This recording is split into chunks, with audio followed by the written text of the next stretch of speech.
Hey everybody, welcome back to Ready Steady Podcast. This is episode 37 of a podcast where we talk about board games, board game news, stuff that's interesting to us, and the games we've been playing and what we thought about them. This is going to be a packed episode. We've got a ton of news, and then we're going to be talking about 3 exciting games. But as we transition from the news to the games, there's also going to be the quick plays, just a few things that we touch on lightly. You can find all of this broken down in the description of this episode, down in the notes, whatever platform you're watching on.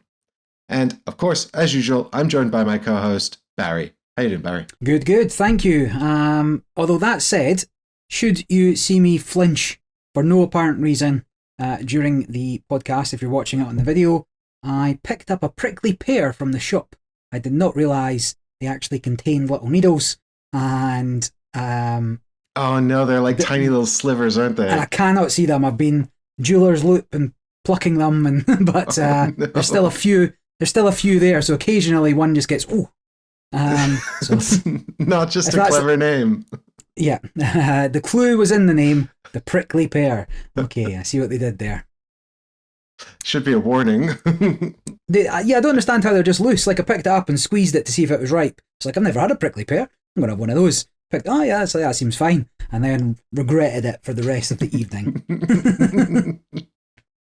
All right, thoughts and prayers, Barry. Thoughts and prayers. Thank you. So we're going to move on to the news. We've got an exciting piece of news for you all to start us off. This is something we're actually excited about. Well, I am excited, relatively excited. This is Container Reprint. I talked about Container on podcast number 8. So that's actually quite a while ago now. Long time. And I'll put a link to that, I guess, in the description as well. So you can find that if you want to hear us talk more about Container. So we won't go into it in too much detail. You've still not played Container, right, Barry? I have not, no. And that's because it's hard to find, hard to get. But now it's coming back. It's being reprinted by Allplay. You know Allplay. Perhaps. I mean, Allplay to me is like a sleeping giant, is how somebody that's working for them described them to me. They have so many games, and they're very well organised, and the games they're putting out tend to be of pretty good quality. So this reprint should be a good version. Did they do the Through the Desert reprint? They did, yes. Yes, that was very good. Mm-hmm. Yeah, I've generally had good experiences with Allplay, so I'm pleased to see it. Now, fans of Container will know that there was an original version and the big novelty in the game, and it's a pure economic auction game. It's really about managing some production logistics while everybody tries to work out what anything is worth, and then money points at the end. So really it's all about how much you're going to pay for that stuff. And every time you buy stuff, like, you just dilute the economy. So players have a lot of agency over the economy in the game, which can really upset people's calculations, which is fun. Unless you hate that, and then it's not. But anyway, the big novelty was you get these actual cargo containers, you put them on the little ships, and you push the ships around the table, because it doesn't really have a board. It's just got player boards and an island in the middle of the table, and the table's the ocean, and you push your ships around on the table. Big novelty, fun. The previous version of the game was the 10th anniversary edition. I think that was 2015, something around that time. So it's pretty old now. And it had giant components, huge components, a bit too it's not a big game. It's quite travelable, so it wasn't like probably the most practical implementation. But I suppose if you're a huge fan, then maybe it did something for you. Here's hoping they sort of take all the best parts of the previous ones and put them together. There's also a expansion, which I haven't actually ever played with. My understanding from people is that it is quite polarizing and not particularly necessary, but I don't know if they'll make that available. Suffice to say, I think the core game is definitely worth looking into if you like dynamic auction games that are good at higher player counts and ask you to sort of play the players at the table as much as you're playing the economic logistics. Okay. Yeah, I mean, I'll give it a go if somebody has it, but I'm not going to jump on this one, I don't think. Well, I think if you've been seeking out a copy of Container, this is definitely a good opportunity to get it because it has been hard to find. I've seen a lot of people make their own copies because it's not that difficult to make.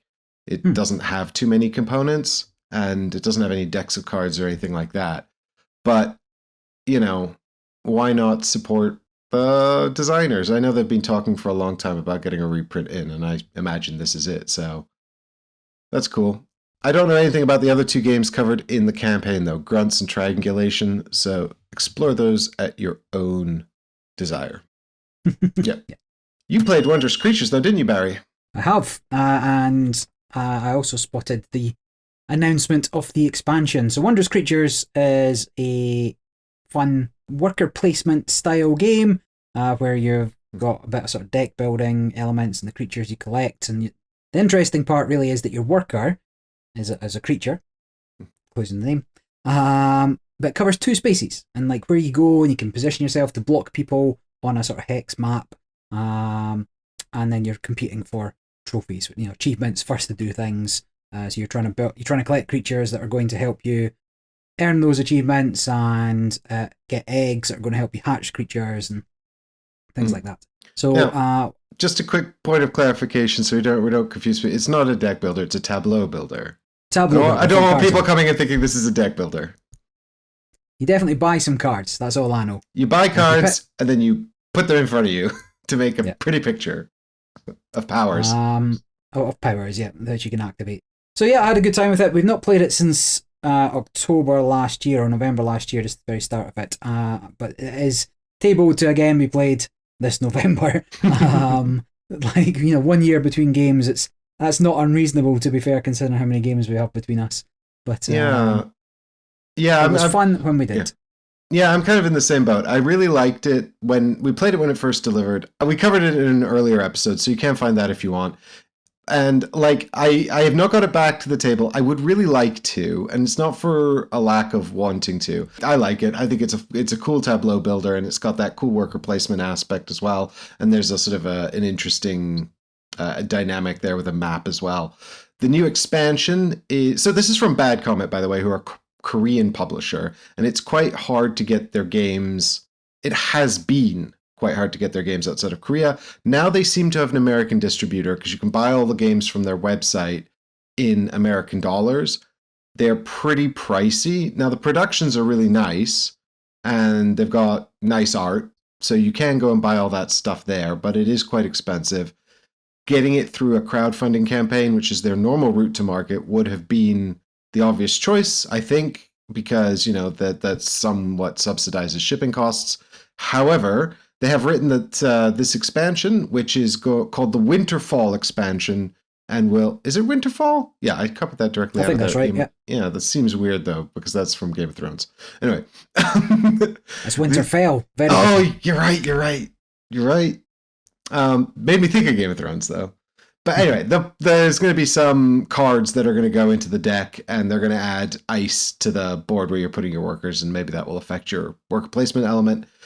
I'm always a bit skeptical about these expansions that add cards to an already enormous card pool, because it's like, will I even see the expansion then? I don't know.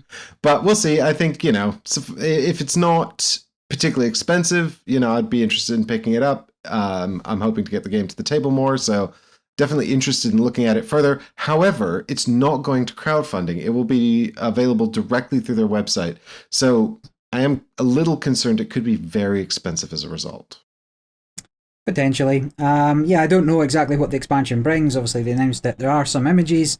The images look like it's got a different board for the cards, and there's little snow tokens that go above the card. So I presume they're perhaps a separate thing that's always going to be out.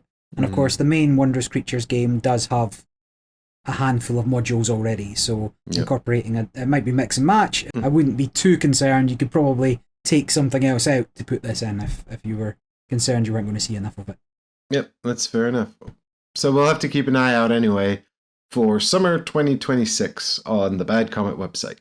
Ironic for a winter expansion.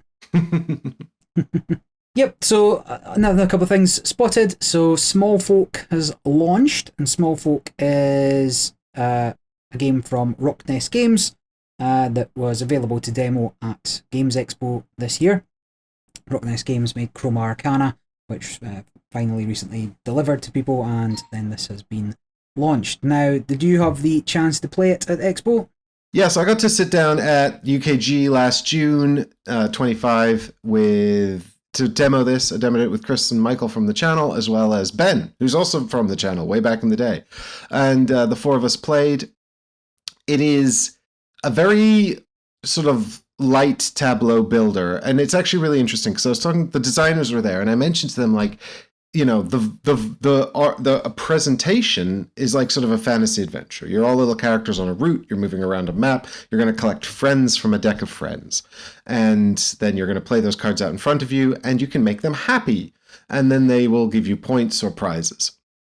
And I was looking at it, and they were explaining the mechanisms, and I was like, God, you know, mechanically, not aesthetically, mechanically, I'm getting real Race for the Galaxy vibes. This is giving me big Race for the Galaxy vibes. Do you guys play that? And they're like, oh yeah, that's a huge inspiration. I was like, I see you. We're on to you. Yeah, so the point is, I think if you like something like Race, then definitely take a look at this. It's that same kind of like sort of quick tableau building things. All the cards have resource icons on them. You pay the cards to play the cards. It is functionally a tableau builder, but there's a limit on the number of cards you can have in play, and there's a limited victory point pool, and those things will trigger the end game when someone fills their tableau or you run out of victory points. There's also a route on the board, which is kind of action spaces, and you can choose to progress along there. Like on your turn, you can either get some more cards or progress along the route. So like that's the chief difference, I suppose. Like there's a lot of subtle differences between this and Race. I'm not going to get into the nitty gritty, but you might have also noticed a lot of commonalities. Of course, with Race, there's this whole sort of, we all choose, and then maybe you get to follow mechanism. In this, it's just pick to do one of the sort of core actions on your turn, which might be get some cards, might be advance along the path. The path has different actions on it that you can take when you stop there. There's a communal marketplace of cards as well, which is not normally something I like, but in this game, it worked out quite well. Actually, I was okay with it.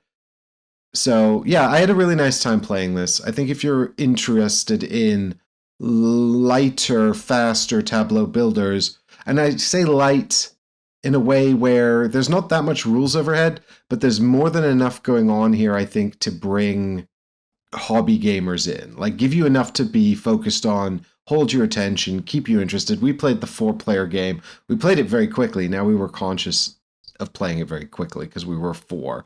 And I suspect if we allowed ourselves to get into the AP of it, it might have gone a bit longer. But we played it in like half an hour.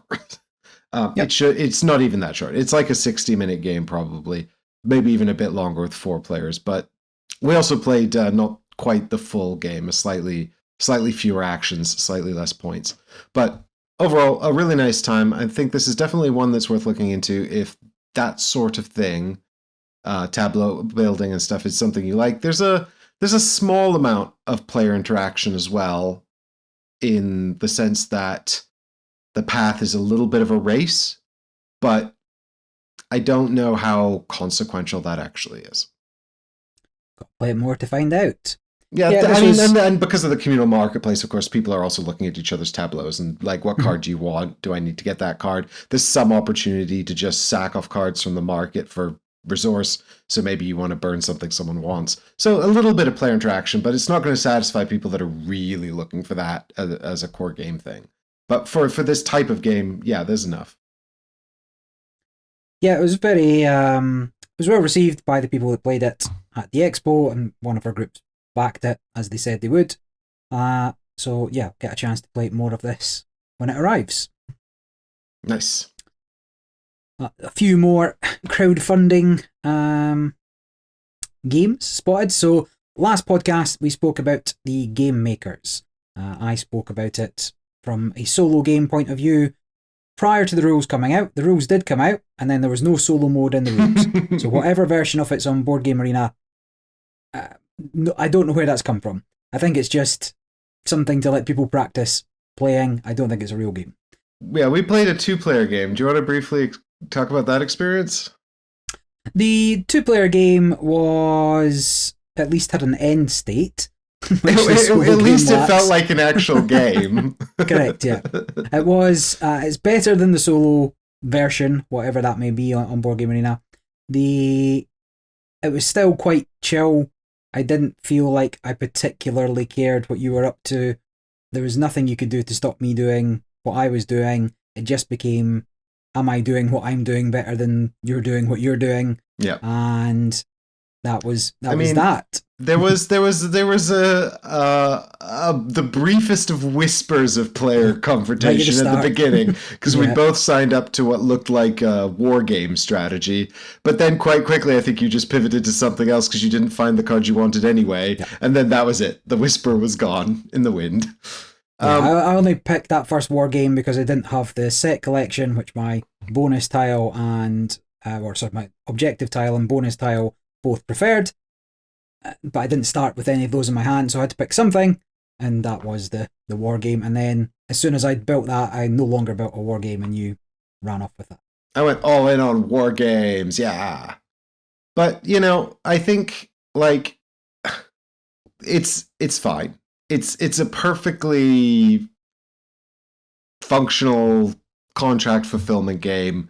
The tree stuff is supposed to be carbon offsetting. We did work that out from the rulebook, where it talks about that. The thing is, the chief novelty is the fact that it's all the games you know. And if you are not going to get anything out of that novelty, then there's not really much here for you. If you like really light, accessible, sort of just contract fulfillment games where you're managing a little bit of resources. And one of the things I did like about it was that every time you get a resource, it has two functions, which is actually quite kind of a clever idea that I haven't really seen a lot. You can either put it into your stockpile and use it to pay for the contracts, or you can apply it to some other area of your game board where it improves your passive functionality. So you're building this pattern Barry was talking about to gain discounts on things. You're putting the workers the meeples, they either go into the stockpile of resources that you have for the contracts, or they go to a worker area where they can then be used to trigger these sort of passive little incomes, and then the plastic is used to trigger these starting asymmetrical powers you have to build them with plastic.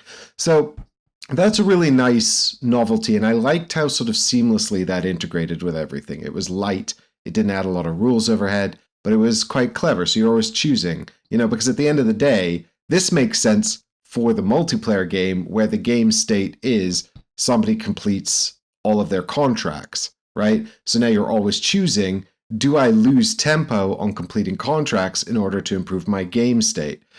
Because then it's going to sort of maybe increase the tempo over time, give me more flexibility, and I can catch up and overtake. Now, in the end of the game, I didn't complete the shelf, but I did come out ahead of Barry, so it's not the end of the world if you don't complete the shelf. The fundamental takeaway for me, though, was as somebody who's really into the hobby, I actually quite enjoyed seeing all the games, and certainly I enjoyed seeing the wide diversity of games that they've got. I don't think it's enough to sell me on the product for two reasons, which the second of which we're about to get into because that's wild. But the first reason is simply that the game's not really got enough there to keep like one or two plays. I'm going to enjoy it as a passive little thing, but I'm just not going to want to keep going back to it. And so for me, it's going to sit firmly in that sort of like gateway game or more accessible game category for people that aren't as familiar with the hobby. And are they really going to get into this theme like someone who's really into the hobby? It feels like a mismatched sort of set of demographics, right? Like, so I don't know. Maybe people who've played like 3 board games and who are like super excited about the idea of, learning more might really find something here, but there is the second problem. Yes, and the second problem is before I played on Board Game Arena, the campaign was not yet live. The campaign now is live. There are 2 tiers of backing, one of which does not get you anywhere near as much as the second tier. Not a massive price difference, like a $50 price difference. The upper tier gets you many, many, many more cards. Many, many, many more games to see and do, and a few extra sort of sub-themes within the games that are there. And that's the chief novelty, is this variety and all these cool games to see. Yep, and if you look through it, it's not clear what the difference is, but there's a whole bunch of stars on things that you don't get if you're back at the lower tier. And it's only $50 different. The only top 50, tier, which is the price of a board game, by the way. which is the price of a board game. The top tier, which has everything you need, really, right? But what you want from it will cost you $240 odd delivered. And actually, I don't even know if that includes VAT. Must do. They must have some sort of UK fulfillment for that one.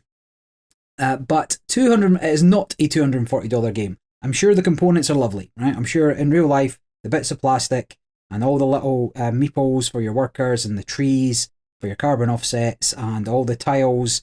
Well, they're probably cards, right? I've not really looked that closely. Just to be clear, it is published by Panda. Some of the little workers in the game are pandas as a nod to the publisher.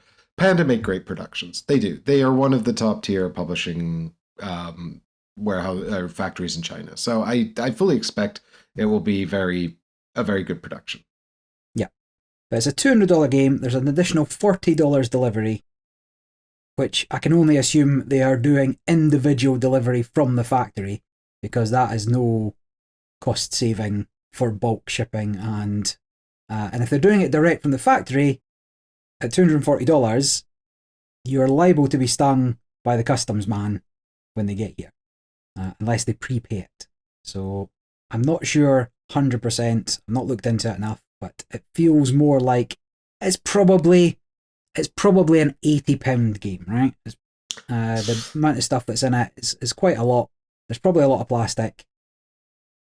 And in the modern climate, it is not a $240 game. No. To your door. No, there's literally nothing. The only justification for this price point is all of the unique game cards. It's I don't know if it's licensing fees or what it is, but it's got a magnet in it. Magnets are a red flag because they're expensive to ship, so that's maybe part of it.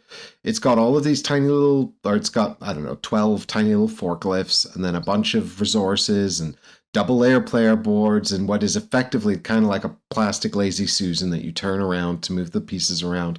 Now, I've seen games come through crowdfunding that are half this cost and have that much stuff. Cards aren't expensive, so even though it comes with 300 cards or whatever, it's still not.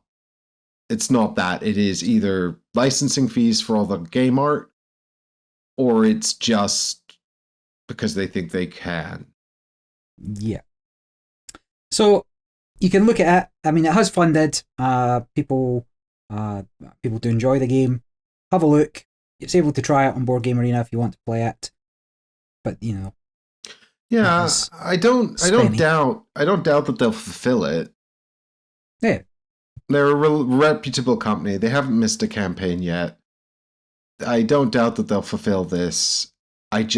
When you can get, the Castles of Burgundy special edition for like half the cost of this, when you can get, if you want, like the Foundations of Rome is a really light game that's really accessible and really, really fun. And it was at less than half the cost of this. Like, it's crazy how expensive this is.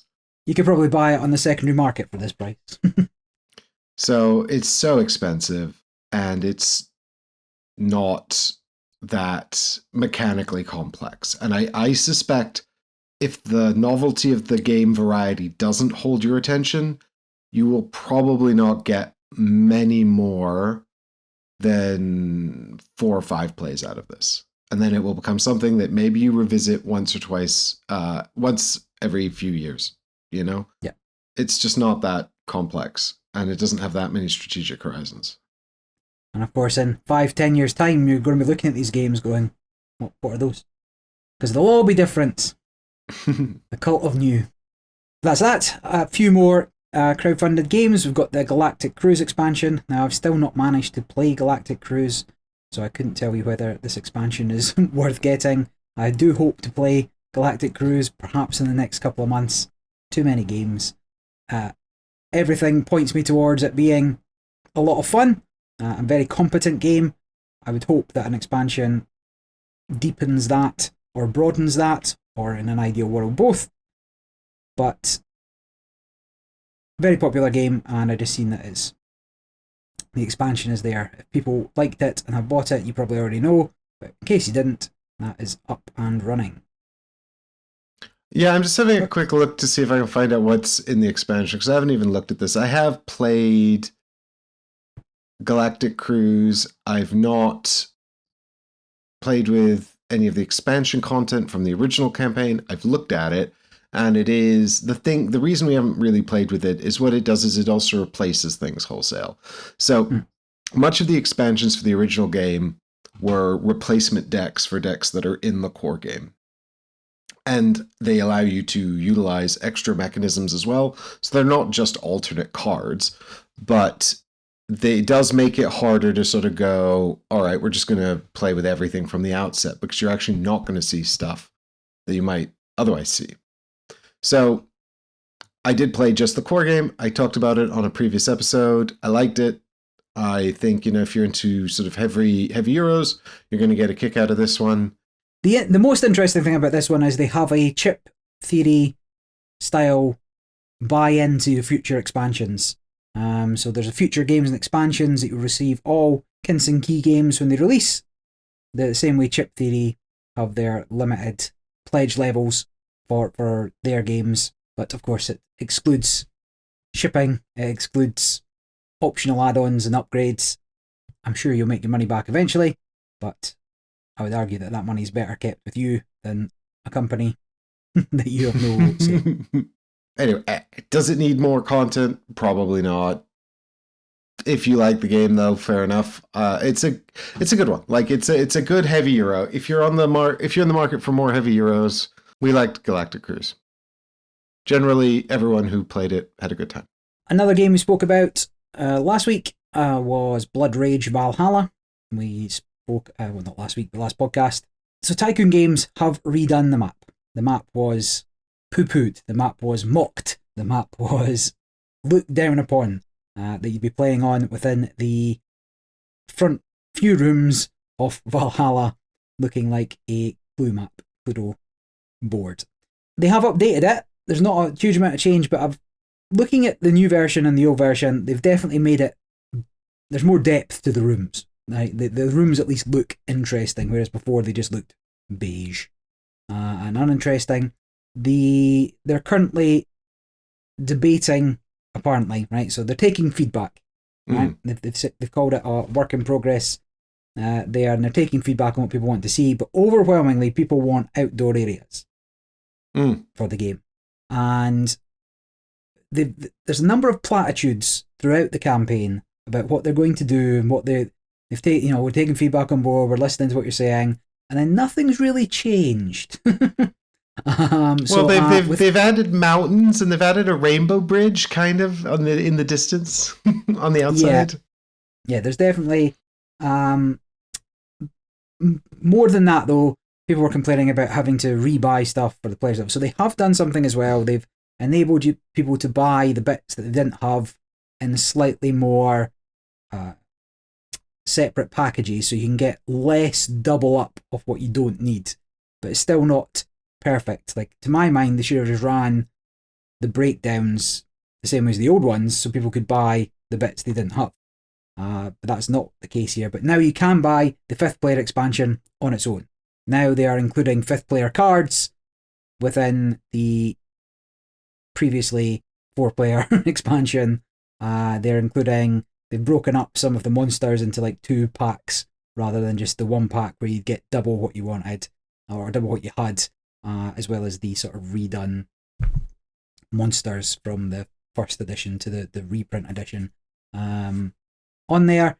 So they have done some things, but I think they were too locked in and it was too late to make huge changes, and I worry that the changes people want for the map aren't going to materialise.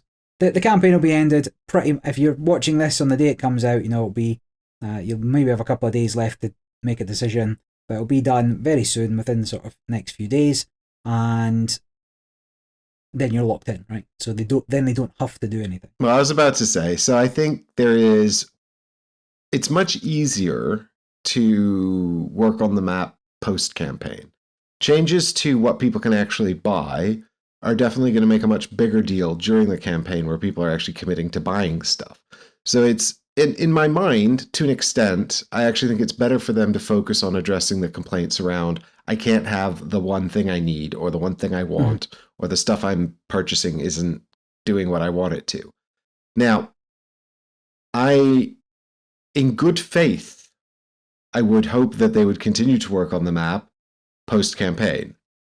It would be incredibly cynical of me to suggest that they might go, we've got your money, so screw the map, we don't care anymore. Yeah. I do think that there is probably enough business in the play.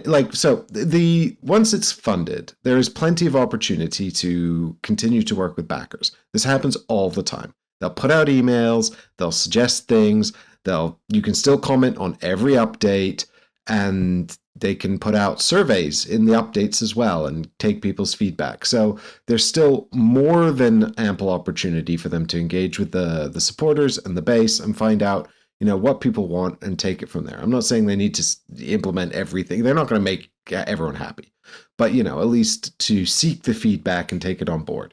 So I don't mind them kicking the can down the road on the map, but it would be pretty damning if they then just didn't do anything with it post-campaign, because they don't need to now they've got your money.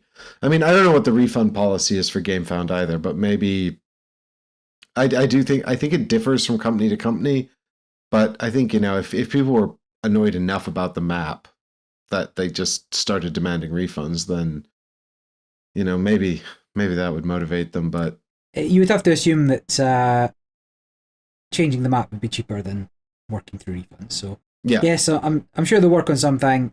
There's a lot of complaints within the comments of the GameFound campaign, justified or not, depending on your view. They have made some changes. Let's hope that continues.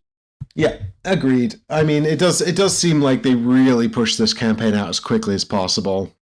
I think it possibly could have done with some more in-house work before it got pushed out, but it's here now, so deal with it. Yeah. One campaign a little closer to my heart, shall we say. So this is Lone Wolf, Vengeance of the Kai, and that will be launching not long after this podcast comes out. Now, I'm a big Lone Wolf fan. I'm rebuying all the books as they come out again, as they get republished. We're up to sort of book 20 now out of 32, plus they've done 3 or 4 new books. So Lone Wolf was Joe Dever game books. Oh, that's right. I do know about these. I was just trying to place it. Yeah. I've got all the books are above my head here. It was something that I always wanted to own as a young man, in the 80s and 90s and growing up. I've still got a lot of the old books sitting as well. I'm not so attached to them that I want to keep them. But regardless, this is a board game. Now, there have been a couple of sort of board games, RPG stuff before, but this is the first, I would argue, modern board game. And the game itself runs a little bit like War of the Ring style, Rebellion style, like War for Arrakis type thing. It's 2-player, one side's good guys, one side's bad guys. You've got your armies on the map, and then you've got combat that goes on. The good guys are trying to find the 5 different items they need to win the game, and the bad guys are trying to take over 5 of the 9 lands within Magnamund or Homeguard to take it over. It's a little bit of a tough sell. Now, the game looks fine. Doesn't look great, looks fine. I don't know what you would do differently. The map is off the old map, right? So you're coming in with the map from the 80s, the nostalgia is there for it. It doesn't look like a modern map, so that's the first thing you ought to get over. But this is the most amount of art that's ever been produced for the IP, and they're all on the cards, and the cards look a little anime, but still pretty good. My biggest problem is that the designer has no priors, and his day job is working in private equity. And this is the first this is like the first release from HomeGuard Games. So Joe Deaver's son has taken over the marketing. Joe Deaver himself passed away a number of years ago. And they're doing a lot with this, and they're trying to build up the IP, and they're republishing all the books, and this is another branch into people's homes. I like the idea of the game. I like sort of War of the Rings style games for the most part. I like the IP. I like the world that it's set in. I just don't know how good the game's going to be, and I'll see what the price is when it comes out. But there's a lot of little bits of plastic. There's a lot of cars. Number of tokens. I will see. I'm cautiously optimistic. Fair enough. Yeah, I mean, I was about to say, like, I don't know if War of the Ring adaptation or style game sounds like the right fit for adventure books, but you're the fan and you say that you think this could be a good sort of adaptation in terms of the general mechanism style. Fair enough. I don't know anything about the world. I don't really know anything about the books or the style. The world came from Joe Deaver's D&D campaign, and he had his own world. So back in the day, things weren't quite as... I mean, you still can, of course, make your own worlds and stuff, but back then there was very few to pick from. Yep. D&D wasn't as established. Had his own one.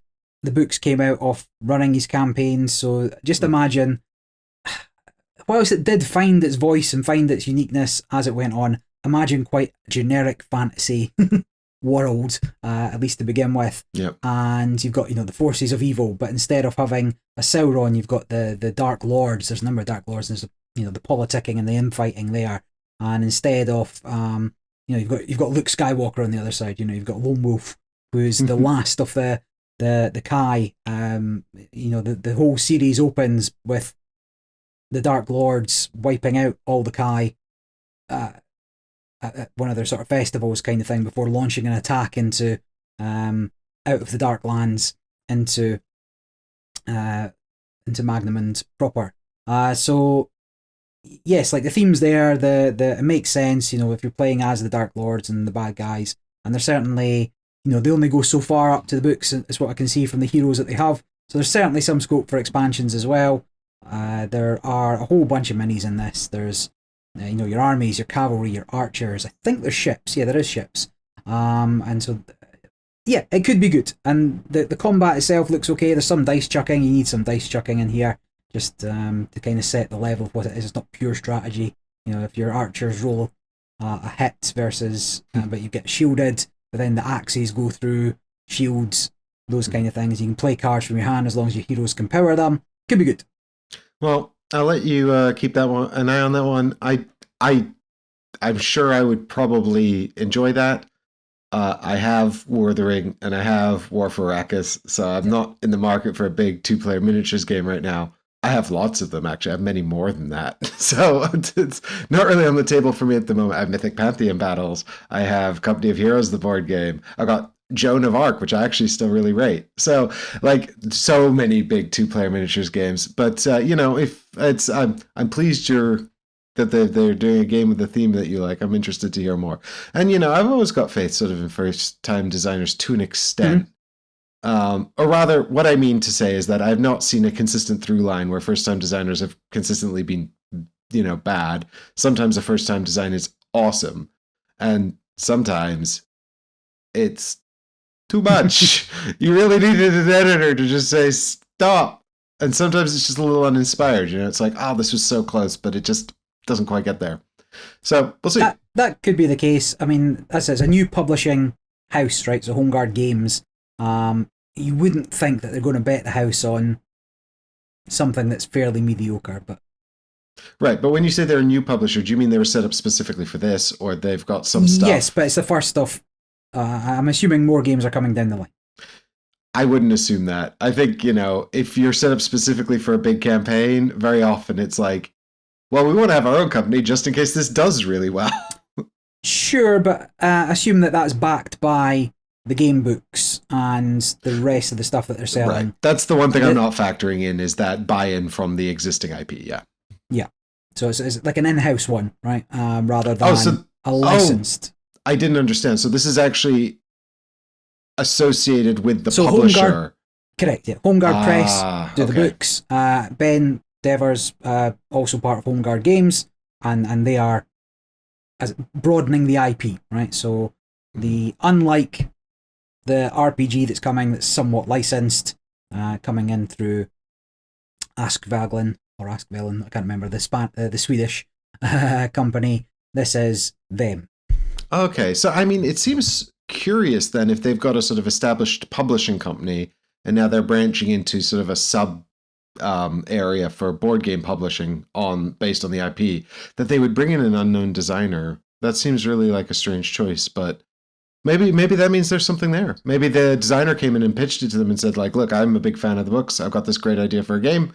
Let me pitch it to you. And they were like, all right, cool, we're in. Yeah. That's promising. Cool. You should back it so I can play it. I'll probably get it. I mean, I've got the big War of the Ring edition coming end of this year, right? And I've no shelf space anyway. I'll just sit in a box. But from good news about publishers to worst news about publishers, and that is that Ludonaute is shutting down at the end of the year. French publisher. The statement was, I don't know what the word I'm after is, melancholic to some degree. You know, they're no longer seeing the community, the joy that was once there as a publisher that is much more private equity led, right? It's much more money focused than it has been in subsequent or previous years, sorry. And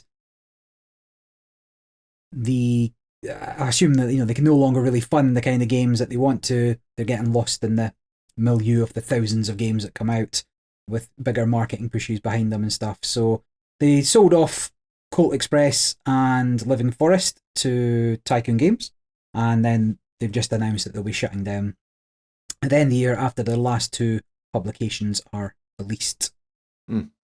So at least they're doing it ahead of what they see as the writing on the wall for their kind of publisher. Yeah, I mean, it's sort of a sad state of affairs, really. I think there's probably quite a lot of... I wanted to read the article, but it was all in French. And so I asked AI to translate it, and it couldn't. So I didn't get to read the article. But, you know, I'm not surprised... Tell me you're not French-Canadian. No, I'm not French-Canadian. Although I did speak French for a little while in Canada. I've lost almost all of it. I still have a pretty good ear for French, but I can't actually speak it. Although my French friends do love to make me say French phrases and then make fun of the fact I sound French-Canadian when I do that. I don't have a good French accent, unless I'm in Canada.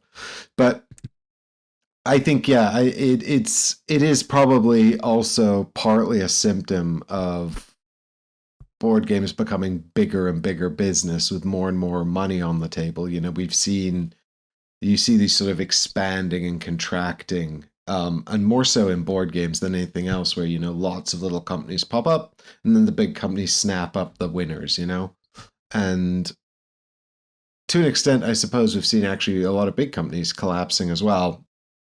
But it's fierce competition, and the sharks are going to eat up the minnows, and you're just going to be left with the sharks. And so, you know, I'm not necessarily a fan of that. I think board gaming as a cottage industry was a nice idea, but maybe this is inevitable. I don't know. But I guess the outside is, you know, if publishers have games you really like, make sure, you know, to go out and support them however you can. You know, we often we are, to an extent, as the podcast, consumer led. You know, we're not too bothered about who the publisher, who the designer is. We're more like, is the product worth the price point, and do we think you're getting value for money? I think that's the right perspective to take from as a media entity. But, you know, at the end of the day, we wouldn't have any of this stuff without the publishers. And so, you know, if you do come across a product you really, really like, it's okay to, you know, throw some extra money at the publisher if you can. I'm not saying buy games you don't want or anything like that. I'm just saying, you know, if there's an expansion pack or a deluxe component piece or something like that, you know, to seek it out, I guess. Very potentially. And then just worth noting that Funforge is now shut. I think they actually shuttered end of July. properly. Well, they've not. This is the first time they've actually announced it. So Funforge had been sort of a very big question mark for a while, and they've sort of officially announced that they're done. They went into liquidation in July, but apparently didn't consider telling anyone. I don't know. I was looking to see if they have any outstanding campaigns beyond the Monumental Africa Empires campaign that they did. I know that they came out with a sort of a few spin-off games and stuff that were direct to retail. But it's sort of, so I backed a few little bits in this campaign because I backed the original Monumental campaign and there's an update pack and things like that. So I've been getting the updates and I've been tracking what happened to it. And there was all kinds, just a whole host of issues.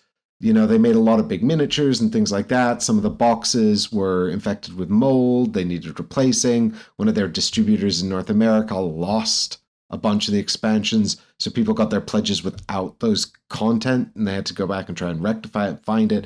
I don't know how much of that actually contributed to this because it didn't look good even before that. And I can't tell you why it's gone so badly for them. I don't know much about the company beyond, you know, that they've had a series of quite poorly run campaigns. And they went to launch what's the shooting game on the island? Far Cry. They went to launch a Far Cry game, which we actually demoed at Essen one year. And it was pretty basic. I think, you know, they were banking mostly on hype around the IP, and that never manifested, although I feel like they did do some stuff maybe in French, because they are functionally a French company, and I think they had a lot bigger presence in the French market, because the French board game market's actually pretty big. I think they had a much bigger presence in the French board game market than they did have internationally. I think like quite a lot of their stuff wasn't localized. Suffice to say, the Monumental Africa Empires campaign didn't deliver to a lot of backers. Asian backers got it, and Polish backers got it. Some Canadian backers got it, but they had the mold issue and that stuff wasn't replaced. The UK backers, of which I am one, have not received anything. And this is not necessarily, I don't understand what the problem is here, because the container with all of the stuff was delivered to the fulfillment company, Spiral Galaxy, in like March of this year. But apparently, because it was held up in customs, it missed the fulfillment window that Spiral Galaxy had set aside for it, and they said they will have to fulfill it when they have an opportunity at a later date. And then they just never fulfilled it, and I don't know... I think the issue is that Spiral Galaxy have not been paid to fulfill it. Well, nobody said that. If the Spiral Galaxy weren't paid, I would have expected them to communicate that with the people who are waiting for their games. But when I contacted them directly and said, are you going to fulfill this content? All they've said is, this is a direct quote from them. We don't have any additional information regarding this project at this time. And it's like, well, you know, if they'd said we are waiting for funds and the company's gone into liquidation, I'd actually be quite understanding about that. Fair enough. But that's not what they've said. And the company didn't go into liquidation until like 4 months later, after they'd received all of the product and should have started shipping it out. So something sketchy is going on here. I don't like it. I've always thought Spiral Galaxy were very good. So this feels really bad. Yeah, I'm just having a look on their... They've also put up on their website, so their website is not customer focused. It's distributor focused, right? Their website is designed to appeal to publishers and distributors who come to want to use them. And under the campaigns they've got fulfilled on their website, it includes Monumental Africa Empires Expansion. So on their website, it says they fulfilled it, but they've not sent anything out. Yeah, in fact, their update from 5 hours ago, projects on hold with uncertain timeline, Monumental, Funforge, no additional information we can provide at this time. And I don't know why they're being so cryptic. It's very strange. And that is the exact same update they've had for the last... How many weeks back can I go here? At least since July. projects on hold, monumental, no additional information we can provide. Right. Well, that makes sense because, I mean, to an extent, that lines up because that was when Funforge went into liquidation. So I just. When. Well, I'll tell you what, it might be. If they've gone into liquidation, it might be that they don't actually own their games. Like, so distributors. It could be an issue where the stock has now been held because the company's gone into liquidation. However, I guess the point I would raise is the fact that it's very possible all the UK backers of this product are going to lose their games because Spiral Galaxy couldn't find a slot in March, April, May, or June to fulfill it. Yeah. Because the implication was they'd been paid, the games were ready to go out, and then due to a customs delay, they missed their slot, and they just had to find another slot. And then they missed that. Spiral Galaxy couldn't find a slot for 4 months. And now the company's gone into liquidation, and maybe they can't fulfill it because those games no longer can go out because they're part of the economic assessment of the company. And that just means that all of those backers have lost those games because Spiral Galaxy waited for 4 months before fulfilling them, which really sucks. Yeah, I don't know. I don't know either. And I don't want to speculate. Like I said, I have, not had any problems with Spiral Galaxy in the past. I found them to be generally good at fulfillment, and responsive when I've asked them to help with amendments to information and campaigns that I needed. So I'm surprised that if this is outside of their control, they've not been more open about that. And if it is within their control, I think that's actually a really big screw up. That is, it not only is going to have cost them a lot of money to hold all this stock, but it means that, X number of backers are going to lose their product now because Spiral Galaxy just couldn't get around to shipping it in 4 months. I don't know how tight these windows are. I don't know how long it takes to find these things. I feel like if you're sitting on something for 4 months, you should be able to find a window. That's a huge delay. If that was an actual delay on the campaign, people would be complaining. Yeah. Going back, the 2nd of May, 6th of May, comment from them on the 6th of May. We're not in a position to comment on this, unfortunately. We hope to have more information soon. Yeah, and maybe it was a financial dispute. Maybe they needed more money from Funforge. I don't know. But from what I can tell, other distributors received their consignments earlier than that and had begun fulfillment. Yeah. And the reality is if a lot of the consignment is infected with mold, if they ever came out, it'd be all ruined anyway. Yeah. It's such a bummer. I really don't know what's going to happen with that, but I don't think anyone is blameless in this, and it's just really a shame. Yeah, I mean, eventually something's going to have to shake out, and they're going to have to tell us. It could be that they're holding it because they opened some and they are rotten. There could be any number of reasons, really. Yeah, but again, I feel like why be so cryptic and enigmatic about that?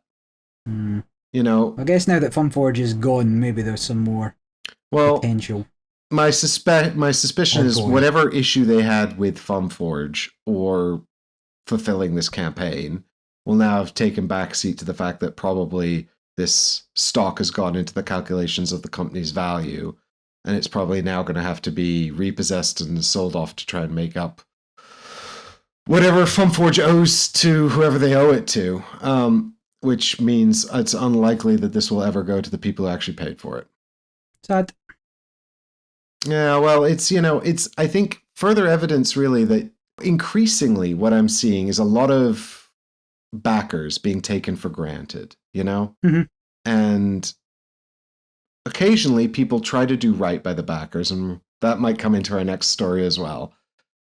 And very rarely do they actually get to do right by the backers, but it has somewhat happened. I'm thinking about recently, what was that campaign where I can't remember what actually happened to the company, if they just went bankrupt or they collapsed. I think if they go into liquidation, it's slightly different because I think that means they have debtors that they haven't paid. There was an American company and they just went bankrupt, or they went out of business. And then the distributors who were holding their stuff said, well, basically, we haven't been paid, but if you're a backer and you can prove it, you can pay us and we'll ship it to you. That was the Merchant Cove reprint. Merchant Cove. It was the Merchant Cove is reprint. That Final Frontier Games or something? Yeah, Final Frontier Games basically just closed their doors and they said, we can't afford to ship these games to you. They're with the distributors now. We don't know what to do.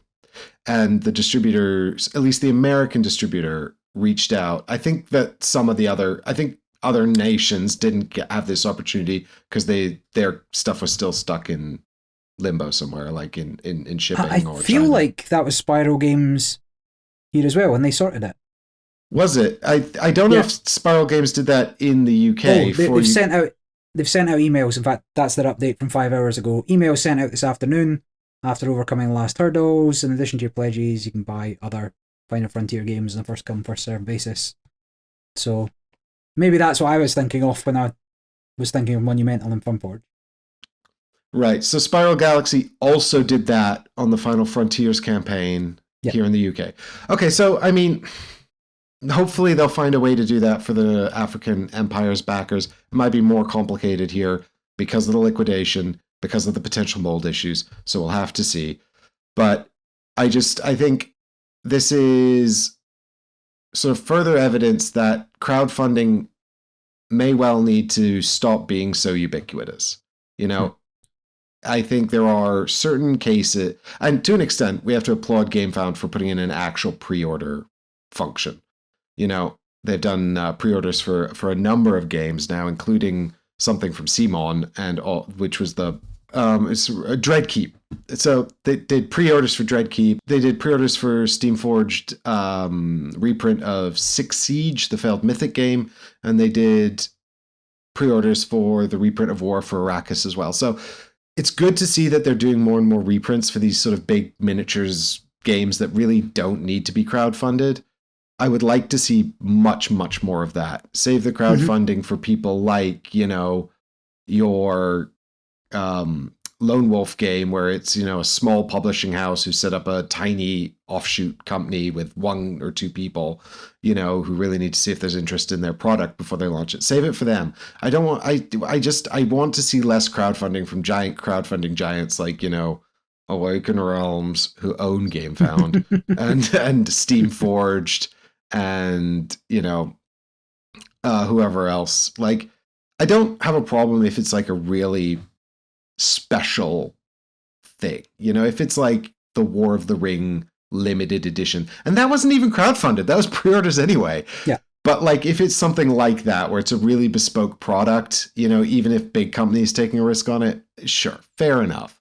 Like, but honestly, I think offloading all of this risk onto the customer, it really needs to stop. It's just not in anyone's interests. It's not like these aren't going to happen if they don't make it on crowdfunding, you know? These are companies that are just de-risking their own profit margins because they can. And even then, what are they doing with the money? Great question, no? Well, let's ask CMON, who are in further trouble because they've got no money. And despite de-risking all of their profits, they seem to be bankrupt. They've decided to sell on 2 IPs. These are IPs they purchased from Mythic, who went bankrupt after misusing all of their funds from crowdfunding.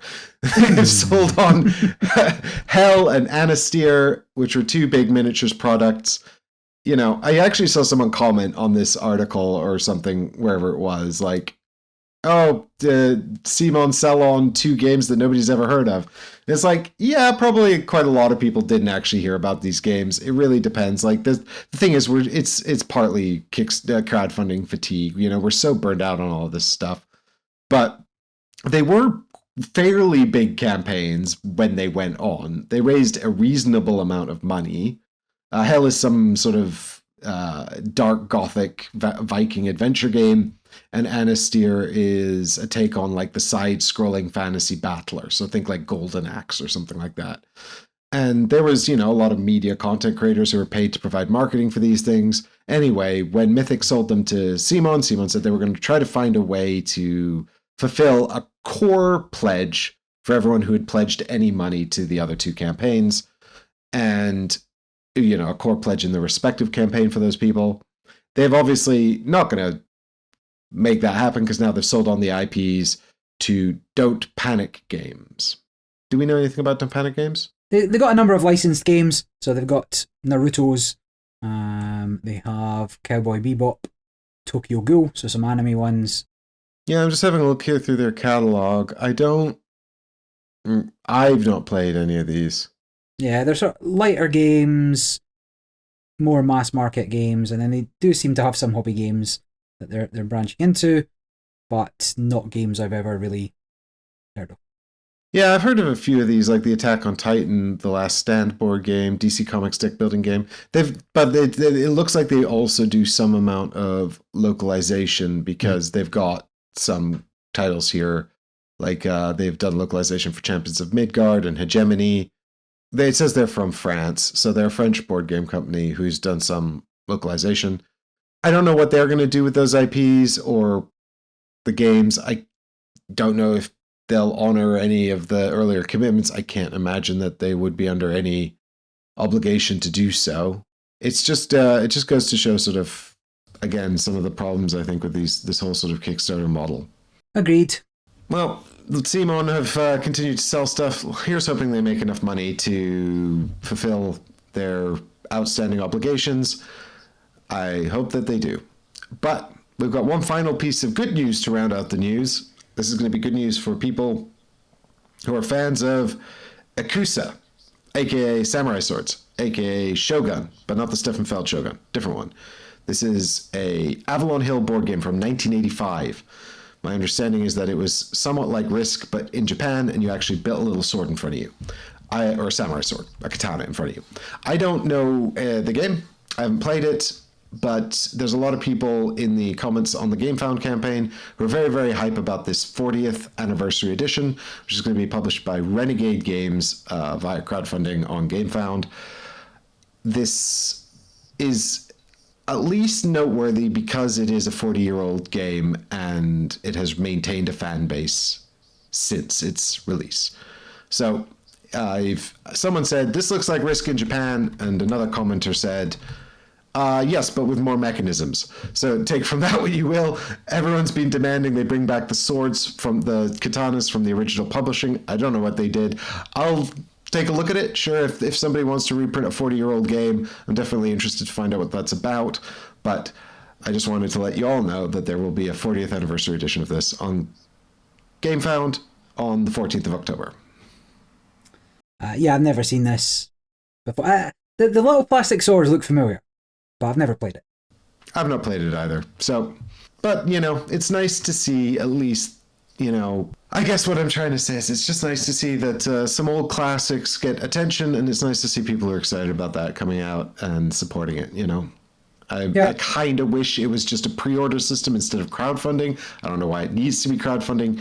Pre-order systems are functionally the exact same thing these days, but with buyer protection. So really all it is the same thing, but without as much risk to the consumer. Renegade Games are a huge company, or at least a big enough company, that they do not need to be crowdfunding this. They can just run a pre-order for it. They can still have stretch goals through a pre-order, but via the GameFound model. But, anyway. Rant over. And news over. News over. That's it for the news. Let's talk about some actual games that we've actually been playing. All right, into the games that I've been playing. We'll do the quick fire roundup. Things that had a go off, things that are new to me potentially, or things I've seen a bit more of. Yeah, and stuff I wanted to mention, but we're not going to talk about for an hour.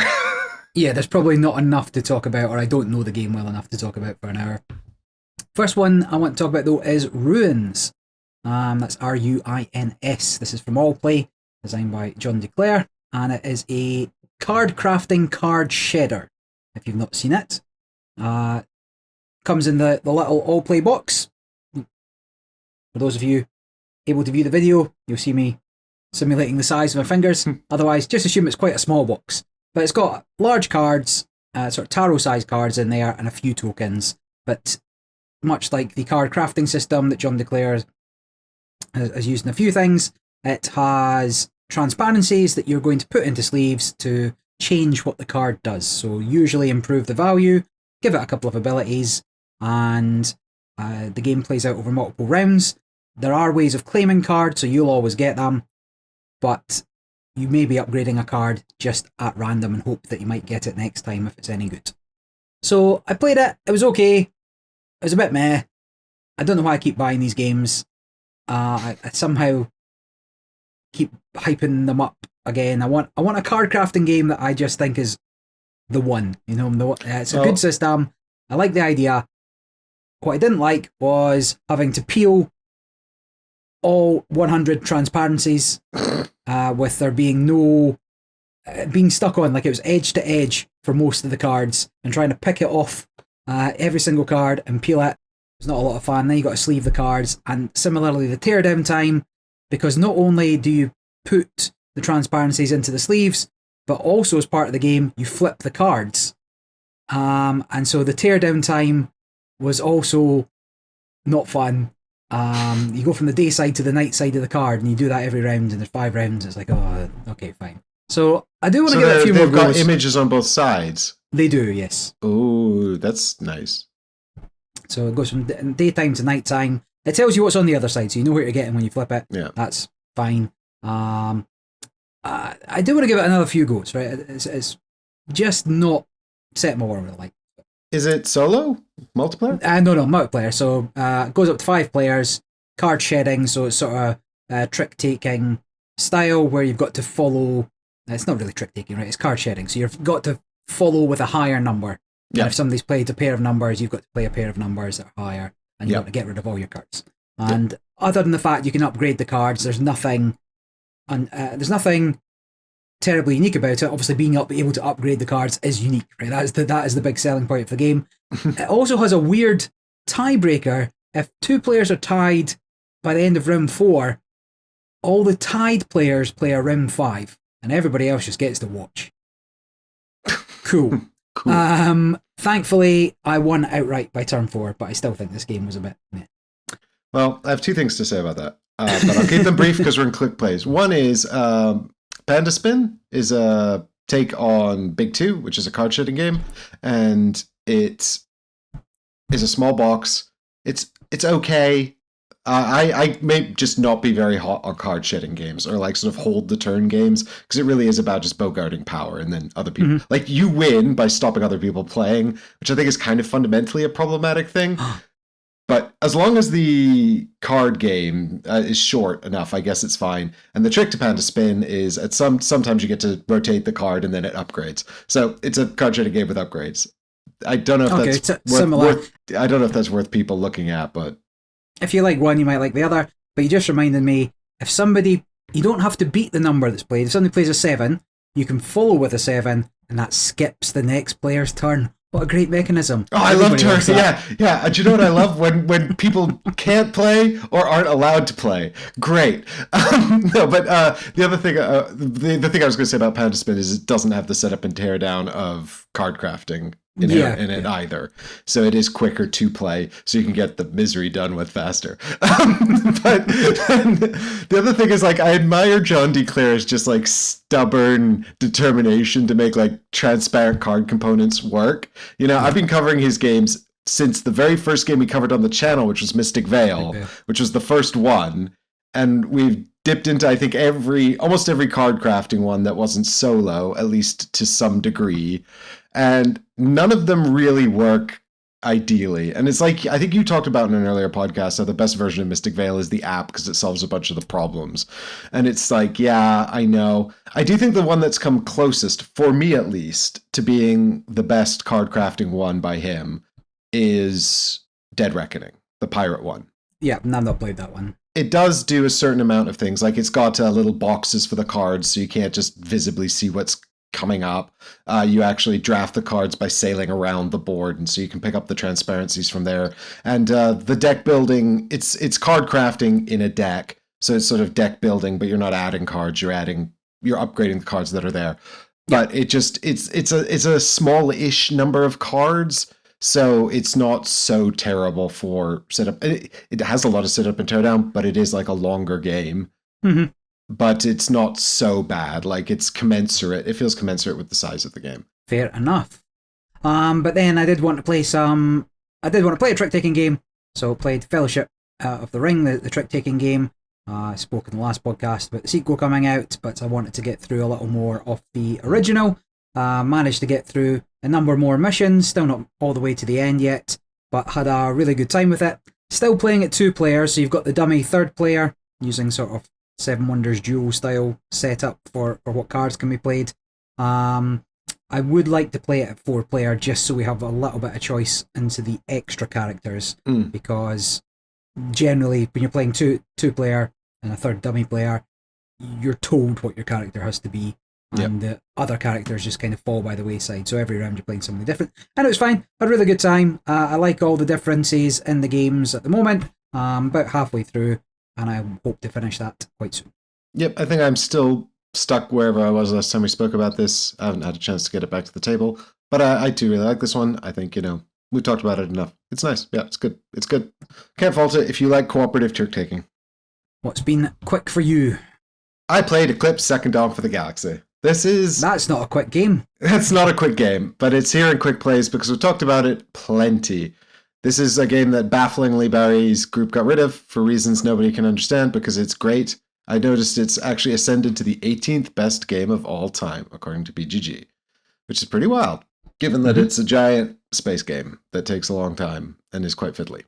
But we played 6 players because that is the best player count, and we got in a bunch of the new factions. Again, I've had them for a little while. We've played with them a few times before, but I wanted to take on the Row Indie Syndicate, which are sort of fast. They're really about money, but they've got better ships as well, so they're quite aggressive, but they really want to be making money because they've got an incredible exchange rate, but then their ships are more expensive to build. Someone else played the Enlightened of Lyra, who are the ones that build shrines and upgrade by building shrines, and then another player took on the Exiles.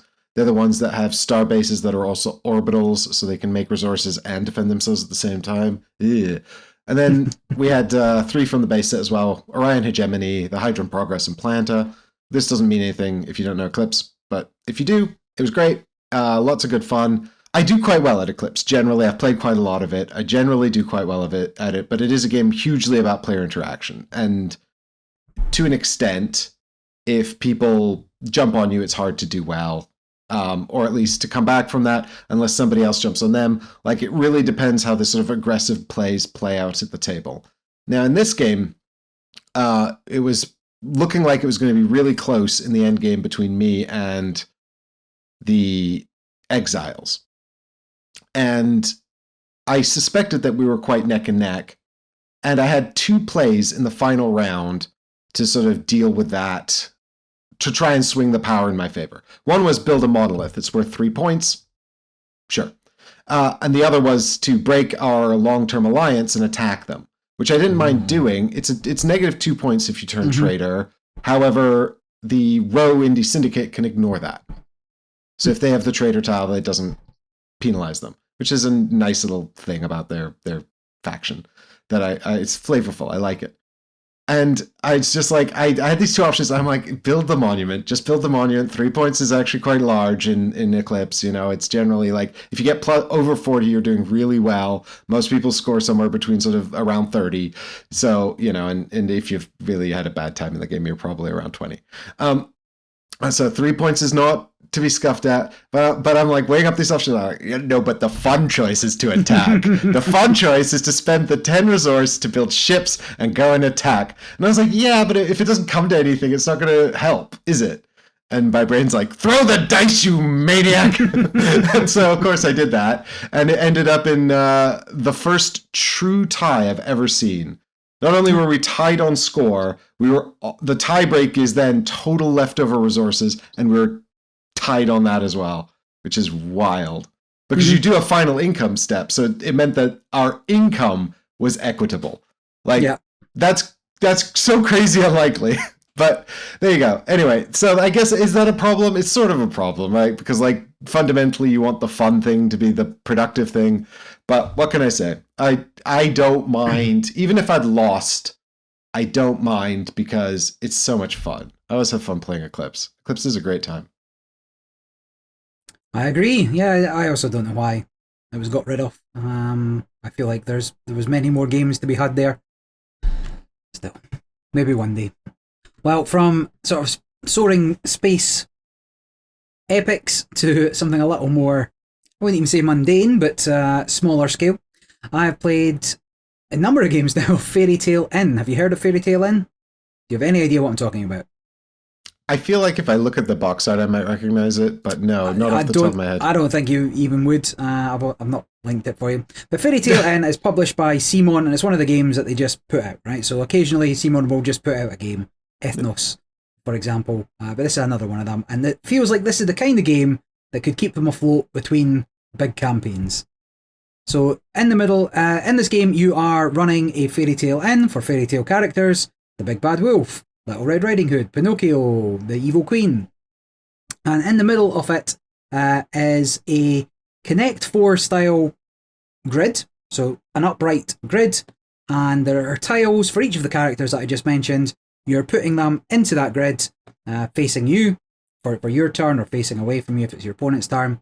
And each of them have different scoring conditions. So at the end of the game, if you have the most Big Bad Wolves on a single row, you will get 3 coins. They've paid to stay at your inn and had a great time. When you play Jack from Jack and the Beanstalk, you'll get a coin because he's going to stay in your inn, but then you also get to place a piece of beanstalk to cover up an additional slot above him.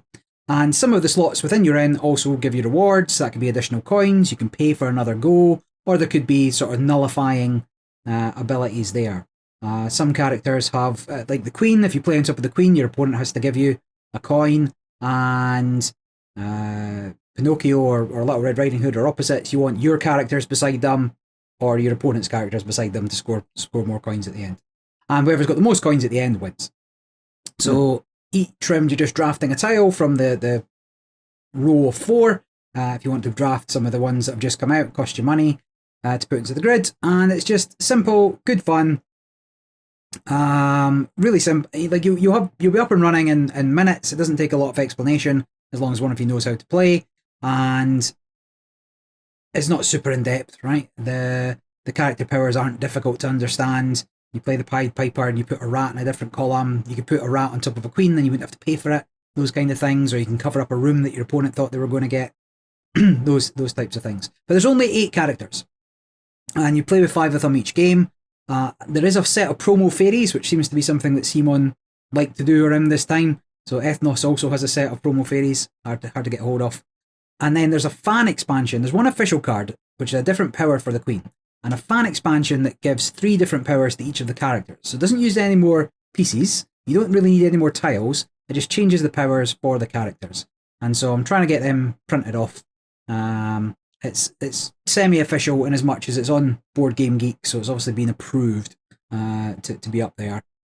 And it's what the game needs, because you're seeing 5 of the 8 every time.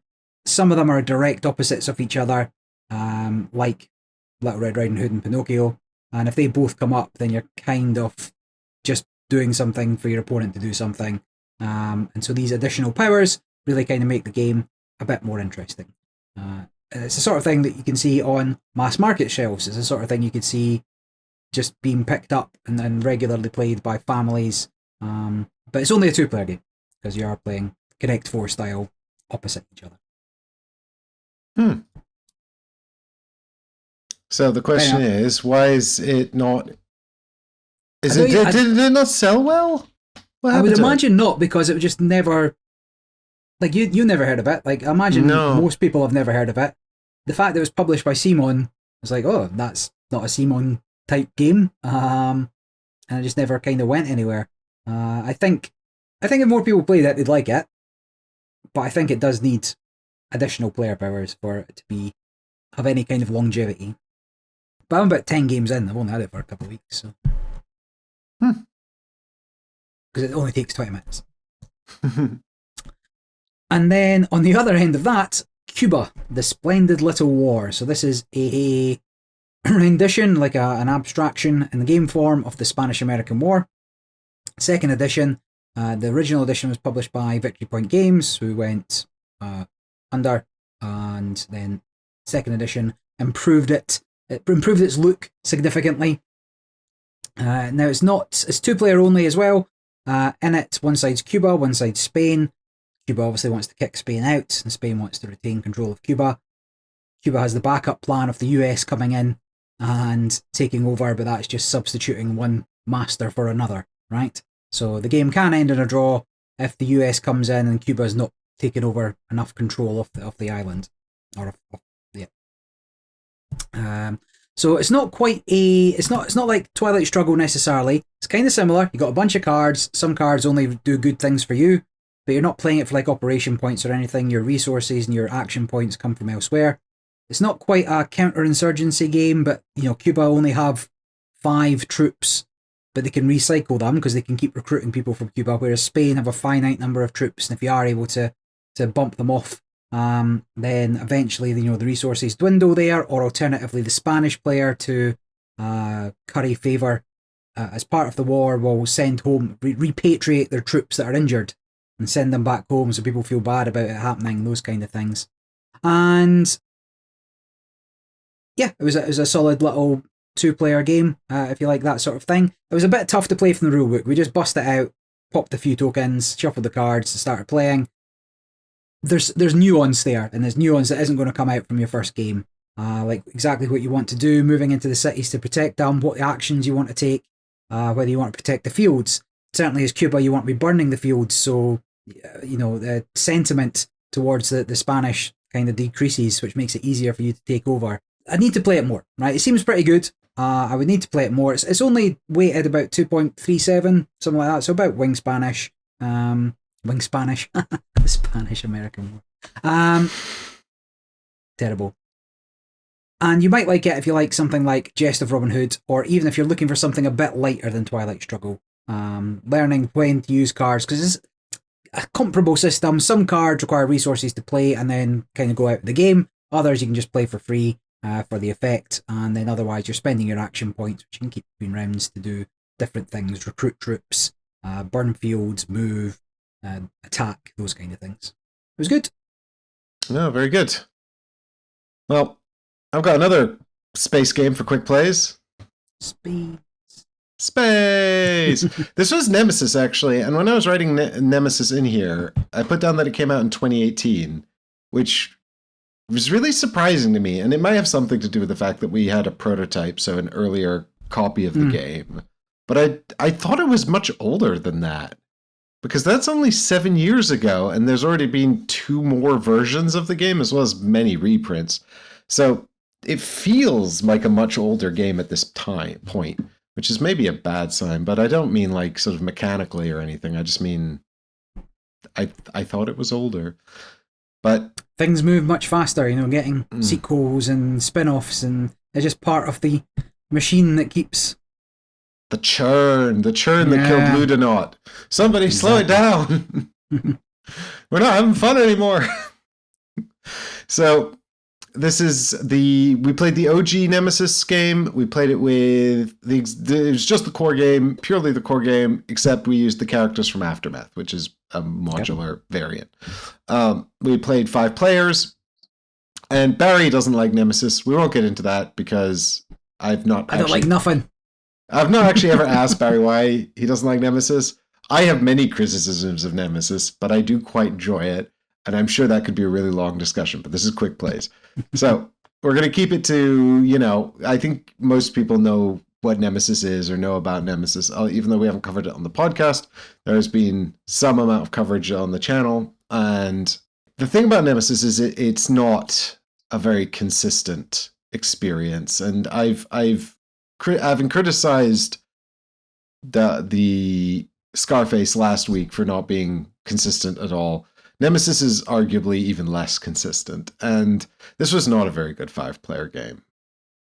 It was a nice time because, I was hanging out with all my friends, we're having a good time, it was a very sort of social board gaming session, and so we were just kind of playing Nemesis in addition to everything else we were doing, but part of the problem was that sometimes Nemesis manifests as a really sort of good scenario, and it's hard to argue what you could do to make that happen more consistently without taking away some of the exciting elements of Nemesis. I don't want to sit and figure that out. suffice to say, this is one of those games where somebody's objective was completed by accident really quickly, and then they just left, and, not too much sort of dramatic and exciting happened. People just kind of wandered around, and there wasn't really any sort of tetchy player interaction, which is the stuff I like best, where people are like, are you really on my team? I mean, it's also kind of like the betrayal element of Nemesis is one of the better parts of it, but also it's not really good if people just start out not working together at all. Like the betrayal stuff only really works if there is an attempt by players from the beginning to somewhat cooperate. And this table, we're not in the mind to cooperate from the very beginning. I don't know if that was just this particular session, but we kind of just split up and went our own separate ways. I think that's also partly to do with the Aftermath characters. Having played with them a few times now, I don't like them. I don't think they add anything to the game. I don't think they make it more interesting. They add complicated extra mechanisms that don't improve it. Some of them are just weirdly weak. Like, I was the CEO, and it was not a good character. I would not want to play them again. So I think, as far as the Aftermath characters go, I can leave them behind. Like, the only good one is the bounty hunter because he has a dog, and I like dogs. But even the dog has got a bunch of extra, like, futzy rules, which you could do without. But dog is good. Anyway, suffice to say, like, this was not a very good Nemesis. And part of the problem was everybody sort of left and died or whatever, and then I was left alone on the ship. And, like, a part of me was just like, I should just put it away. Like, we'll just end the game here. My character will kill themselves or something. But there's not, like, a mechanism for necessarily doing that unless, like, I run into a room with fire and stand there till I burn to death, or I run into a room with an alien and let it beat me to death. But even that, it feels like it's not really in the spirit of the session of the game if I stop trying. And the main problem is that some people who have now escaped may not have actually completed their objective. If their objective is, for example, to make sure the ship doesn't explode. Well, it could explode if I keep playing. So I kind of have to keep playing in the spirit of the game. But the game went on, and I can play Nemesis so fast because I've live streamed it solo a bunch of times. Like, I can parse Nemesis so quickly now, and, like, I'm there parsing it at a speed where everyone was like, holy shit.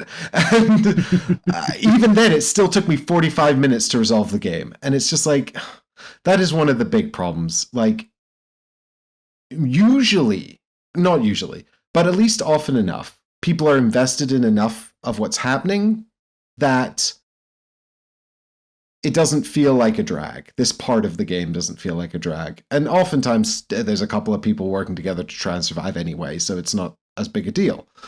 In this game, for some reason, it did kind of feel like a big deal. It just kind of felt like a drag, and I was kind of wishing it had resolved faster. I do think that...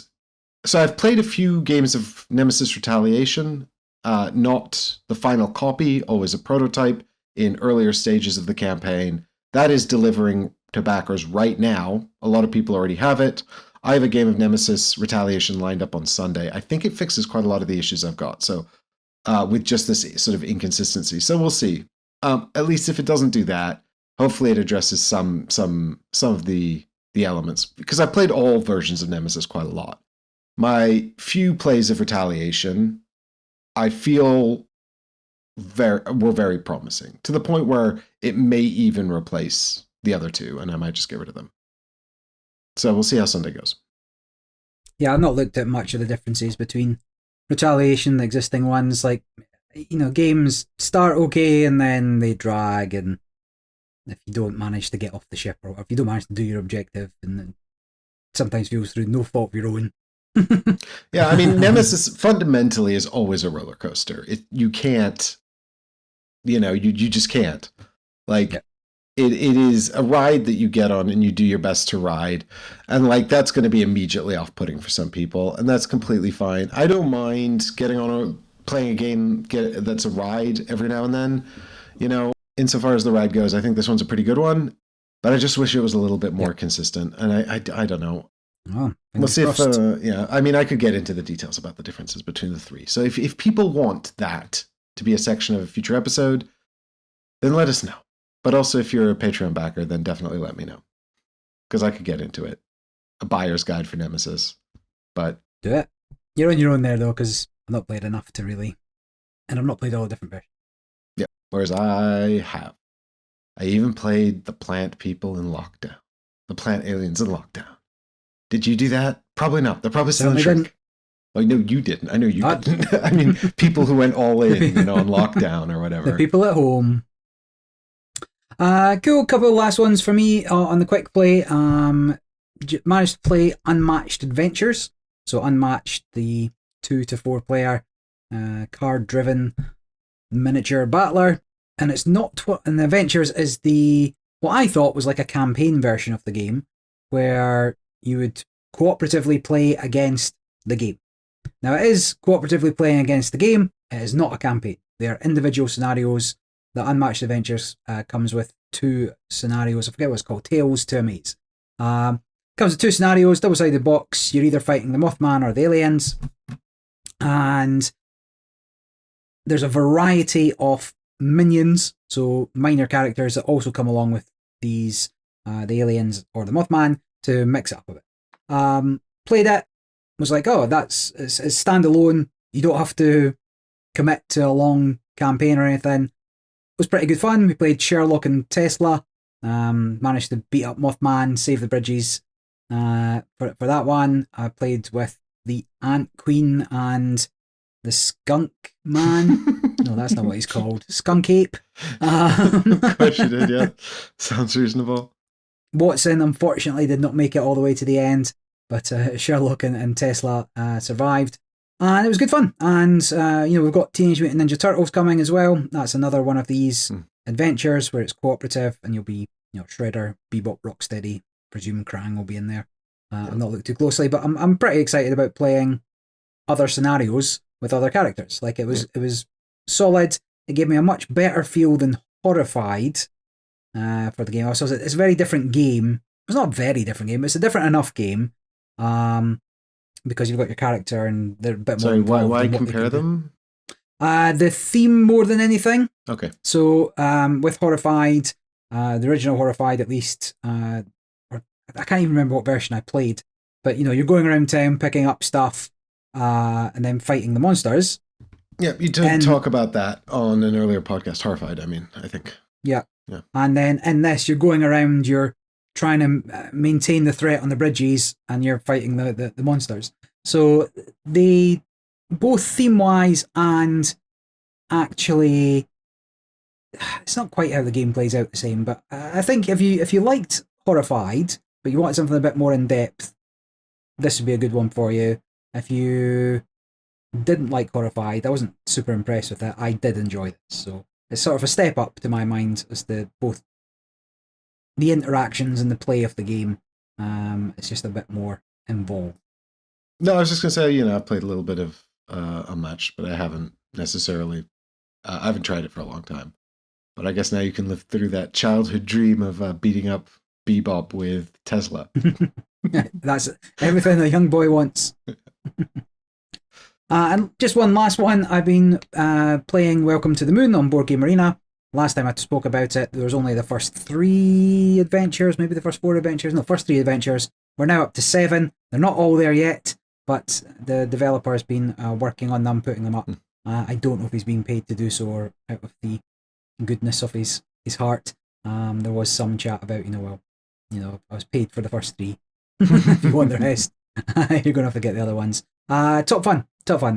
Actually, I think the board game arena implementation will be enough to push my score for Welcome to the Moon up, because I can replay the game a lot quicker and try different things and see what works and what doesn't. And I'm having a good time on I'm just playing on the easiest opponent. But I can see myself going back later once I kind of get a good grip of what each map really wants to go back and kind of play that through as well.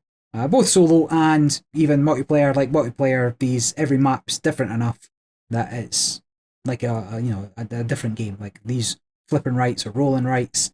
Each mission, each adventure feels like its own game with the same core system. And having a good time, and I think I will probably bump up my score for Welcome to the Moon based on just being able to play it more.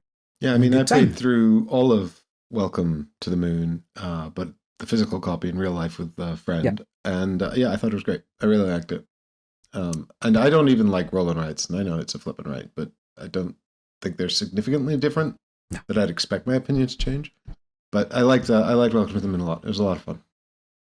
I might have a go at editing the rules because I find it very difficult to learn from the instructions on Board Game Arena. I've actually, I've got my copy. I'm reading the rules for what I need to do for each adventure. I think I'll maybe work on that.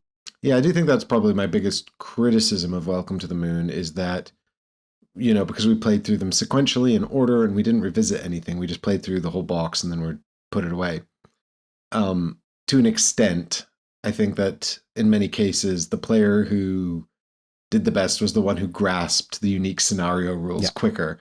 And it's not generally great if, a game's most of the drama is created by that. You want the drama to come from actual strategic gameplay or, interesting decision making rather than, I just understood the nuance of this scenario better from the outset. But, the thing is, it's a pretty consistent puzzle anyway. And the twists per scenario were fun.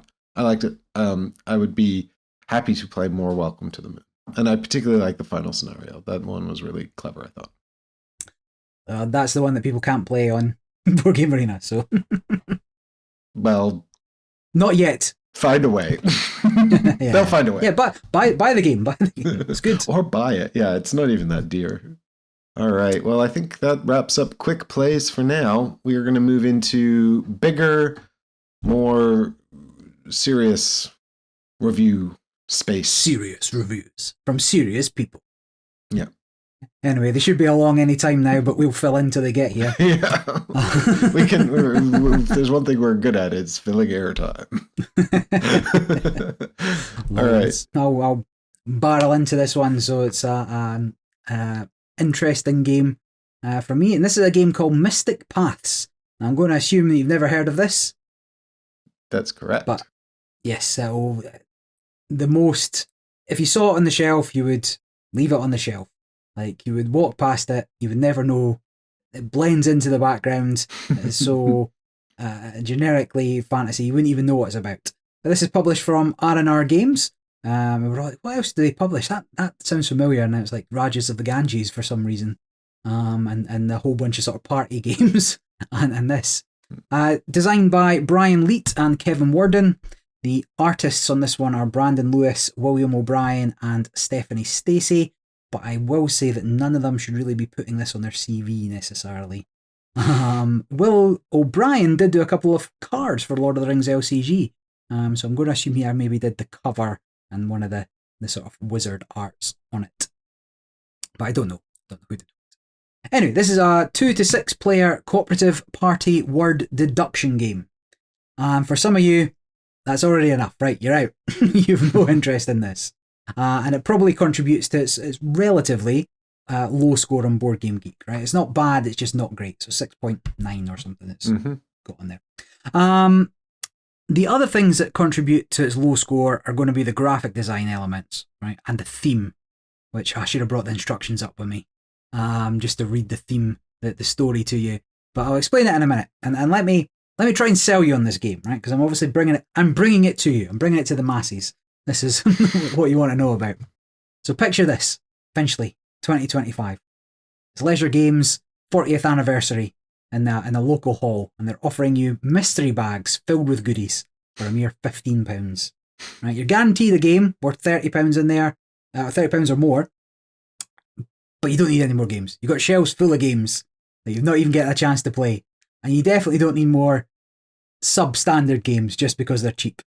But, £15, £5 goes to Great Ormond Street, and worth noting they ended up raising more than £1,500, which was good. You've just played a game of Star Wars Unlimited, and you know that every bag has Star Wars Unlimited promos in it. So you and your friend buy one. You open yours, you've got your promos. You've got promos from different games, Stella and Fairy Ring, and there's sprues of Warhammer miniatures in there. You end up with Ticket to Ride trains. How amazing's that? And a game called Mystic Paths, which you've never heard of. The cover, uninspiring. The back, dreadful. So to Board Game Geek you go. 2021. Okay, been out for a little while. Or enough for it to be known at least. 6.9. That's, the substandard for a modern board game. People tend to hype them up a bit. And you see that, it's 6.9 glaring at you from that temper your expectations blue that Board Game Geek has for games that are under 7. Difficulty 1.0. Right, you shouldn't have bought it. The weight is 1. You're like, you should not have got caught up in the hype of blind buys. But not all is lost. You look down the side panel, the classification element, deduction. I like deduction. Cries out like a beacon in the night. Word game. It's a maligned set of mechanisms for many players, often unjustly dragging down a score. You head home with hope filling your heart. Unboxing the game does nothing to alleviate your fears. The art, functional perhaps, right? But beautiful in no way. Amateur, really. The theme, upon reflection, detracts from playing. You are scholastic wizards, and you require your teammates in the 4th dimension to utter certain words to open portals to help you pass your exam. What? Like, that is utter nonsense. What about Mystic's Path says, by the way, you're sitting an exam? I don't know. The components are basic, and as you get into it, are actually ill-suited to playing the game. They cover up things you need to know. There's a 3-part circular board, and its only function is to hold tokens, but it only fits together in one particular way for no obvious reason. It's got the exact same cutouts, but one is slightly smaller than the other, and so it doesn't fit properly if you do it the wrong way around. And yet you persevere. You set up the game. You place discs of dictionary words, and these can be famous people, places, monuments, into this forest maze ahead of you. And then your path, chosen by fate, or at least a deck of cards that you're given with routes printed on them, is held secret before you. And then you're given 4 cards, each emblazoned with 2 cryptic words, from which you must give 3 clues for the next portals you wish to open. And then you play, and the game is actually quite fun. It's a surprisingly good time. So each turn you've got 8 potential clues in your hand. 4 cards, double-sided, 2 different words in them. And that word could be large, could be Asian, could be sort of descriptor words, right? Anything that could be potentially a description word. And you have to you're trying to get through 10 steps to the end of the path within the 5 rounds to get the best exam score at the end. You want an A+ by the time you finish the exam. So on your turn, you will orient these clue cards to give one of the words as a clue to your next portal, then your next portal, then your next portal. So 3 portals ahead, you are giving clues for. You cover up the other half with discs that are...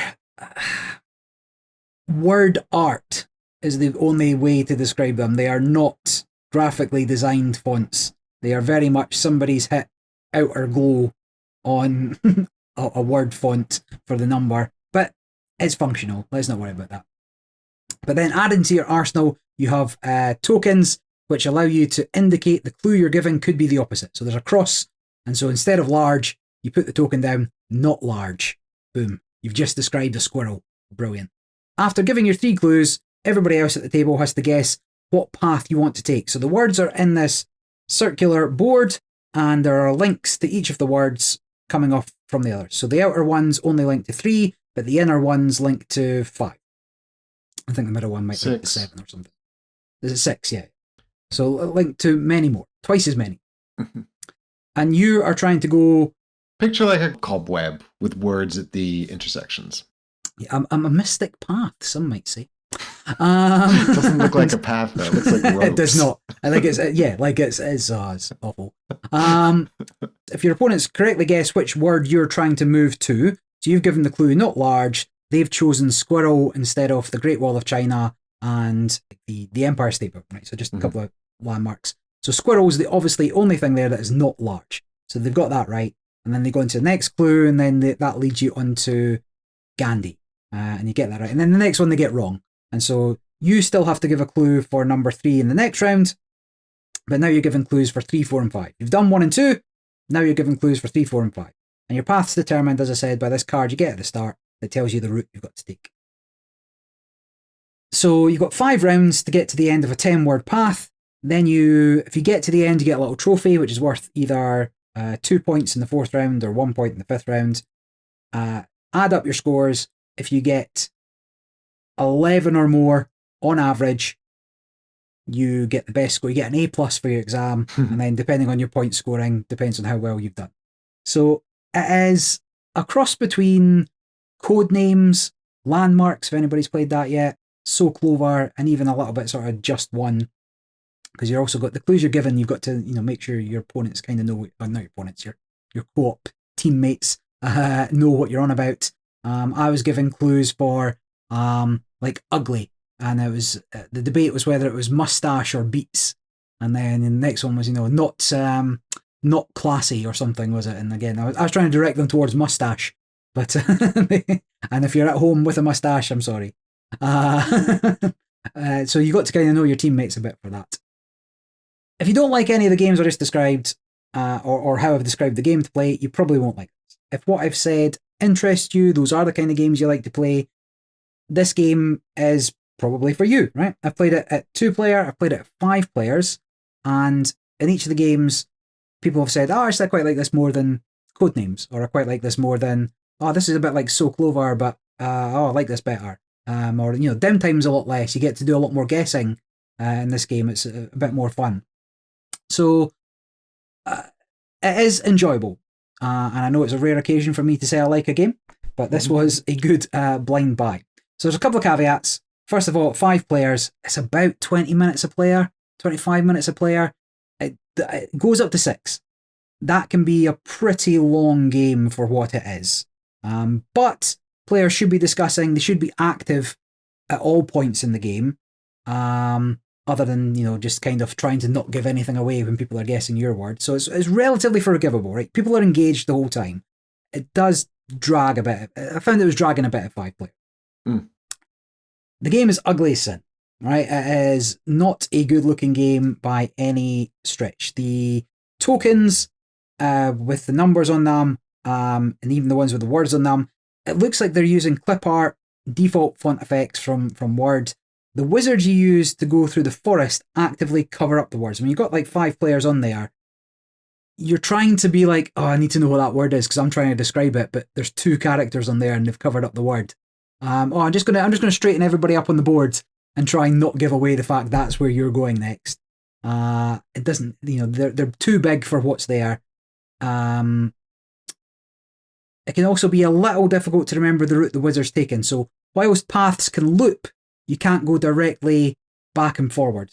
So it can never describe the word you've left. You can never go straight back to.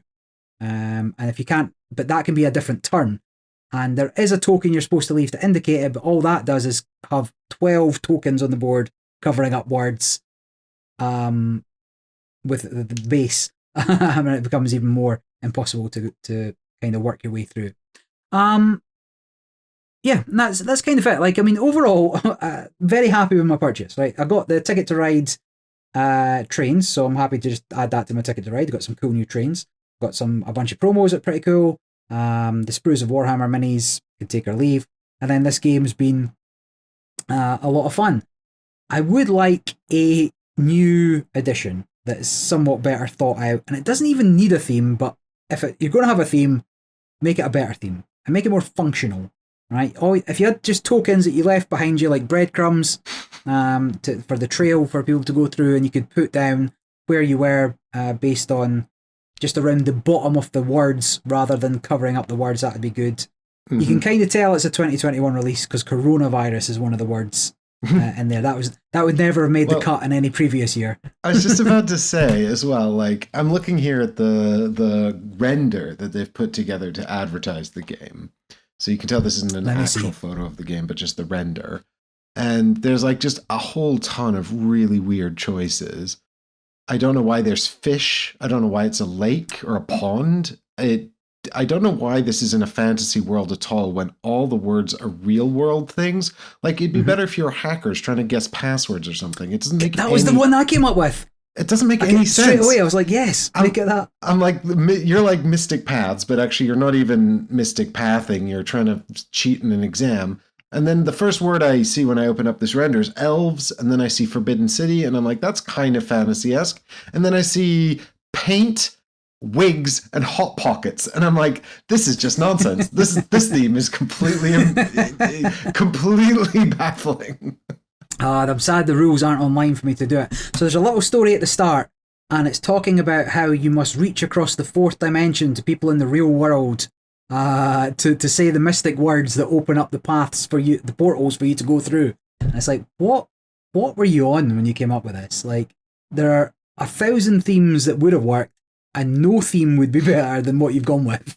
Why do wizards need passwords from our dimension, or pathwords from our dimension? It doesn't make any sense. Correct. And why would they be quizzed on it like it's an exam?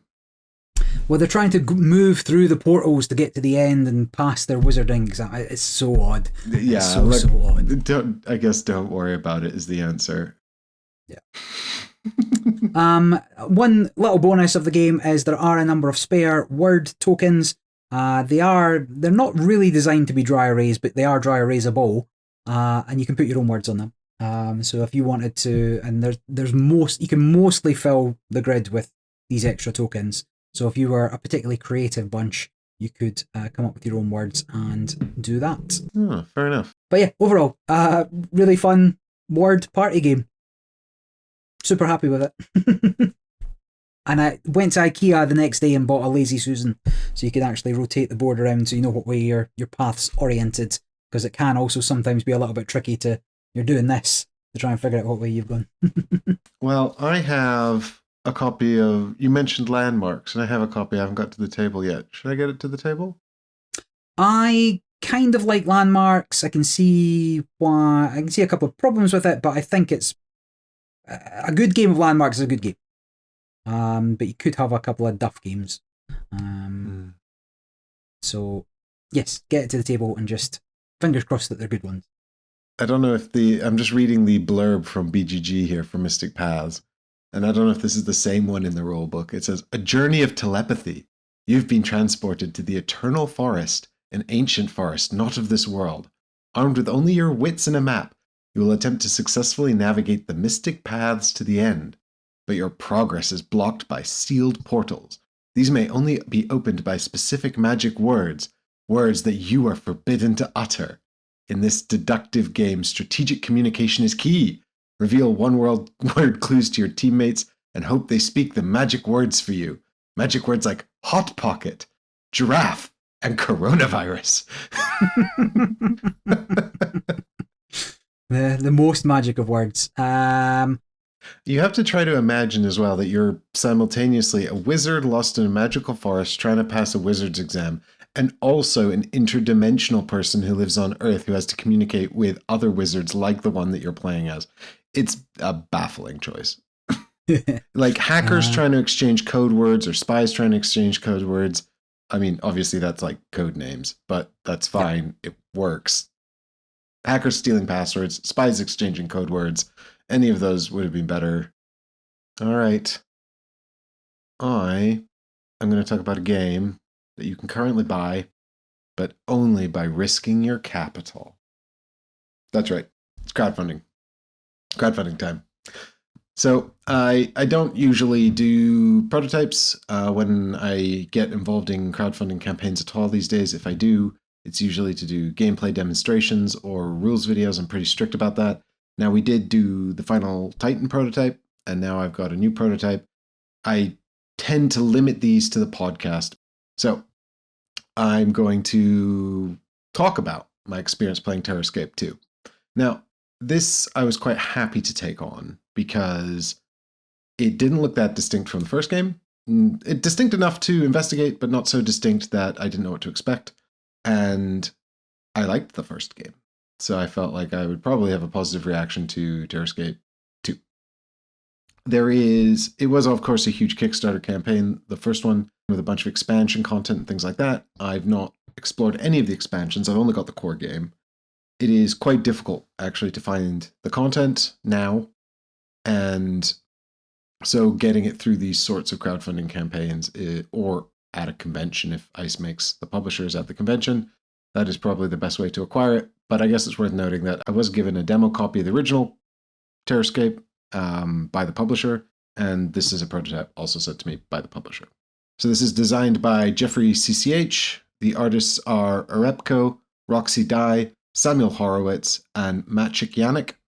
The publisher is Ice Makes, and the player count is 2 to 4. The BGG says best at 2 or 4, but I think that's probably because they have to pick something. I will explain how the game setup works in a minute.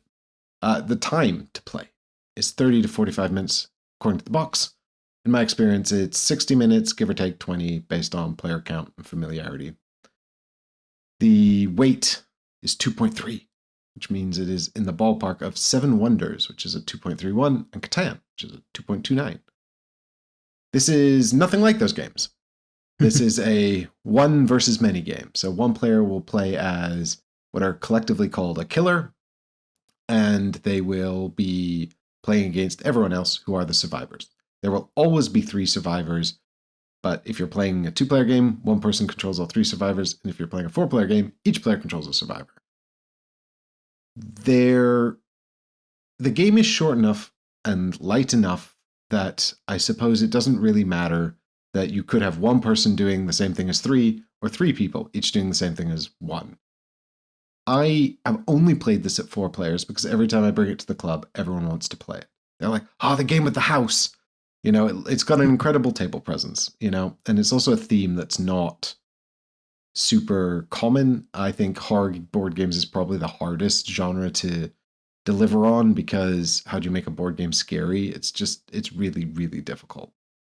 And so, you know, you've got to create sort of a sense of jeopardy, I suppose. So whenever I bring this out, I always get 4 people. So I've always played with 3 survivors. I think in my sort of best guess, I would say that having 3 survivors creates a sort of a fun sense of tension that might not exist if you're by yourself. I mean, you'd probably still get that sense of tension because it's a hidden movement game with lots of hidden information. But you wouldn't sort of have that sort of... There's something about being part of a group, you know?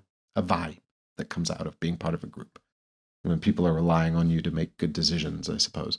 But the decisions that each survivor makes are very, very basic. The twist here on the sort of standard hidden movement scenario is that it is the one who is the enemy, the killer, is known, and their location is always known, and the 3 survivors are hidden. So you are the hidden movers moving around the board, trying to remain concealed.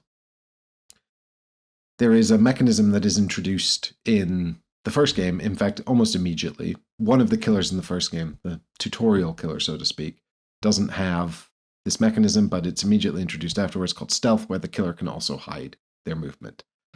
But really, it's more like they'd sort of disappear off the map and reappear somewhere next turn, and then hopefully they reappear in the vicinity of the survivors and cause some kind of problem, which could be an attack or generating fear, which is a mechanism in the game. You know, but fundamentally the killer's trying to smack up the survivors. 2 hits and you're down, you're dead. Anyone dies and it's game over. The survivors have to search decks that are littered around the map for keys, collect 5 keys and escape. Alternatively, they can call for backup by fixing a radio, but it makes noise. Every time they fix the radio, it makes noise. And so the killer will find out where they are. This is the sort of primary system for communicating information. When you search through the decks of cards, when you do certain actions on the board, you'll generate noise. And so the survivors sort of do all their turns in secret, and they sort of whisper in hushed tones, hoping... The rule book's pretty clear that they don't have to share any information, but there is always sort of some information that transfers across to the killer. I mean, if you really wanted to be particular about it, I suppose you could have the killer wearing a headset or communicate on WhatsApp, but like, you know, come on, we're just having fun here. You know, it's not that serious a game, really. So the killer sort of maybe trying to listen into your communications, but it doesn't say that those have to be open. So the idea is that you're sort of trying to be stealthy, so you're sort of pointing around the board and trying to come up with a plan. But each individual survivor's turns are pretty limited. All you can really do is either move around a little bit or take one action, which might cause noise. And at the end of the turn, you communicate to the killer where all the noise they've heard is, and they'll put out a bunch of tokens on their side of the map, because you got duplicate maps with a big haunted house in the middle. It's totally ridiculous. It is a screen, and I guess for the purpose of a screen, it actually does a pretty good job, because you can't see what anyone else is doing, which is great. But I suppose they had to utilize it somehow. So it's also got a health tracker on top for all the survivors and a dice tower for rolling the dice inside it. It's. I'd like to say it's overproduced, but also, like, if the screen wasn't good, that would be a big problem. Could you have made it out of the game box? Maybe. The box is pretty big. Does it need to be this big? I don't know. But what you get is a game that's really, really tense, and I think that actually the first game, so each box comes with 5 survivors. You'll always use 3 and 3 killers, right? So that's your variety, and then there's 1 map. In each expansion, I think they added 1 or 2 new killers as well as a new map. I don't know about the expansions from the original game or how much variety and replayability they add. I still haven't played all the killers from original box. I've played the tutorial one, which is called the Butcher, and the second killer we played was called Murderer. Creative. Yeah, really creative. The idea behind Murderer is it's sort of the slasher, right? It's the slasher trope. So Murderer introduces the concept of stealth and is very, very powerful. So when you're attacked physically, you sort of resolve it with dice. Chances are you're probably going to get wounded. So you can get weapons to defend yourself, and that can somewhat move the dice in your favor or help mitigate this attack. But there is another killer in the core game called the Banshee, which is more about generating fear and sort of going and stealthing a lot, which I haven't tried yet, but I think is interesting. I do think that they probably did themselves a bit of a disservice by making Butcher the tutorial killer, because Butcher doesn't stealth. So he just kind of lumbers around the house and smacks things hard. And he builds barricades which block doorways. That can be a problem for the survivors. They don't make noise when you destroy a barricade, but you do have to tell the killer you've done it. So I guess it's the same thing because it gives them information. They just don't know exactly which side of the barricade you were on when you tore it down. But so I think Butcher is not great. I think that Killer was much better.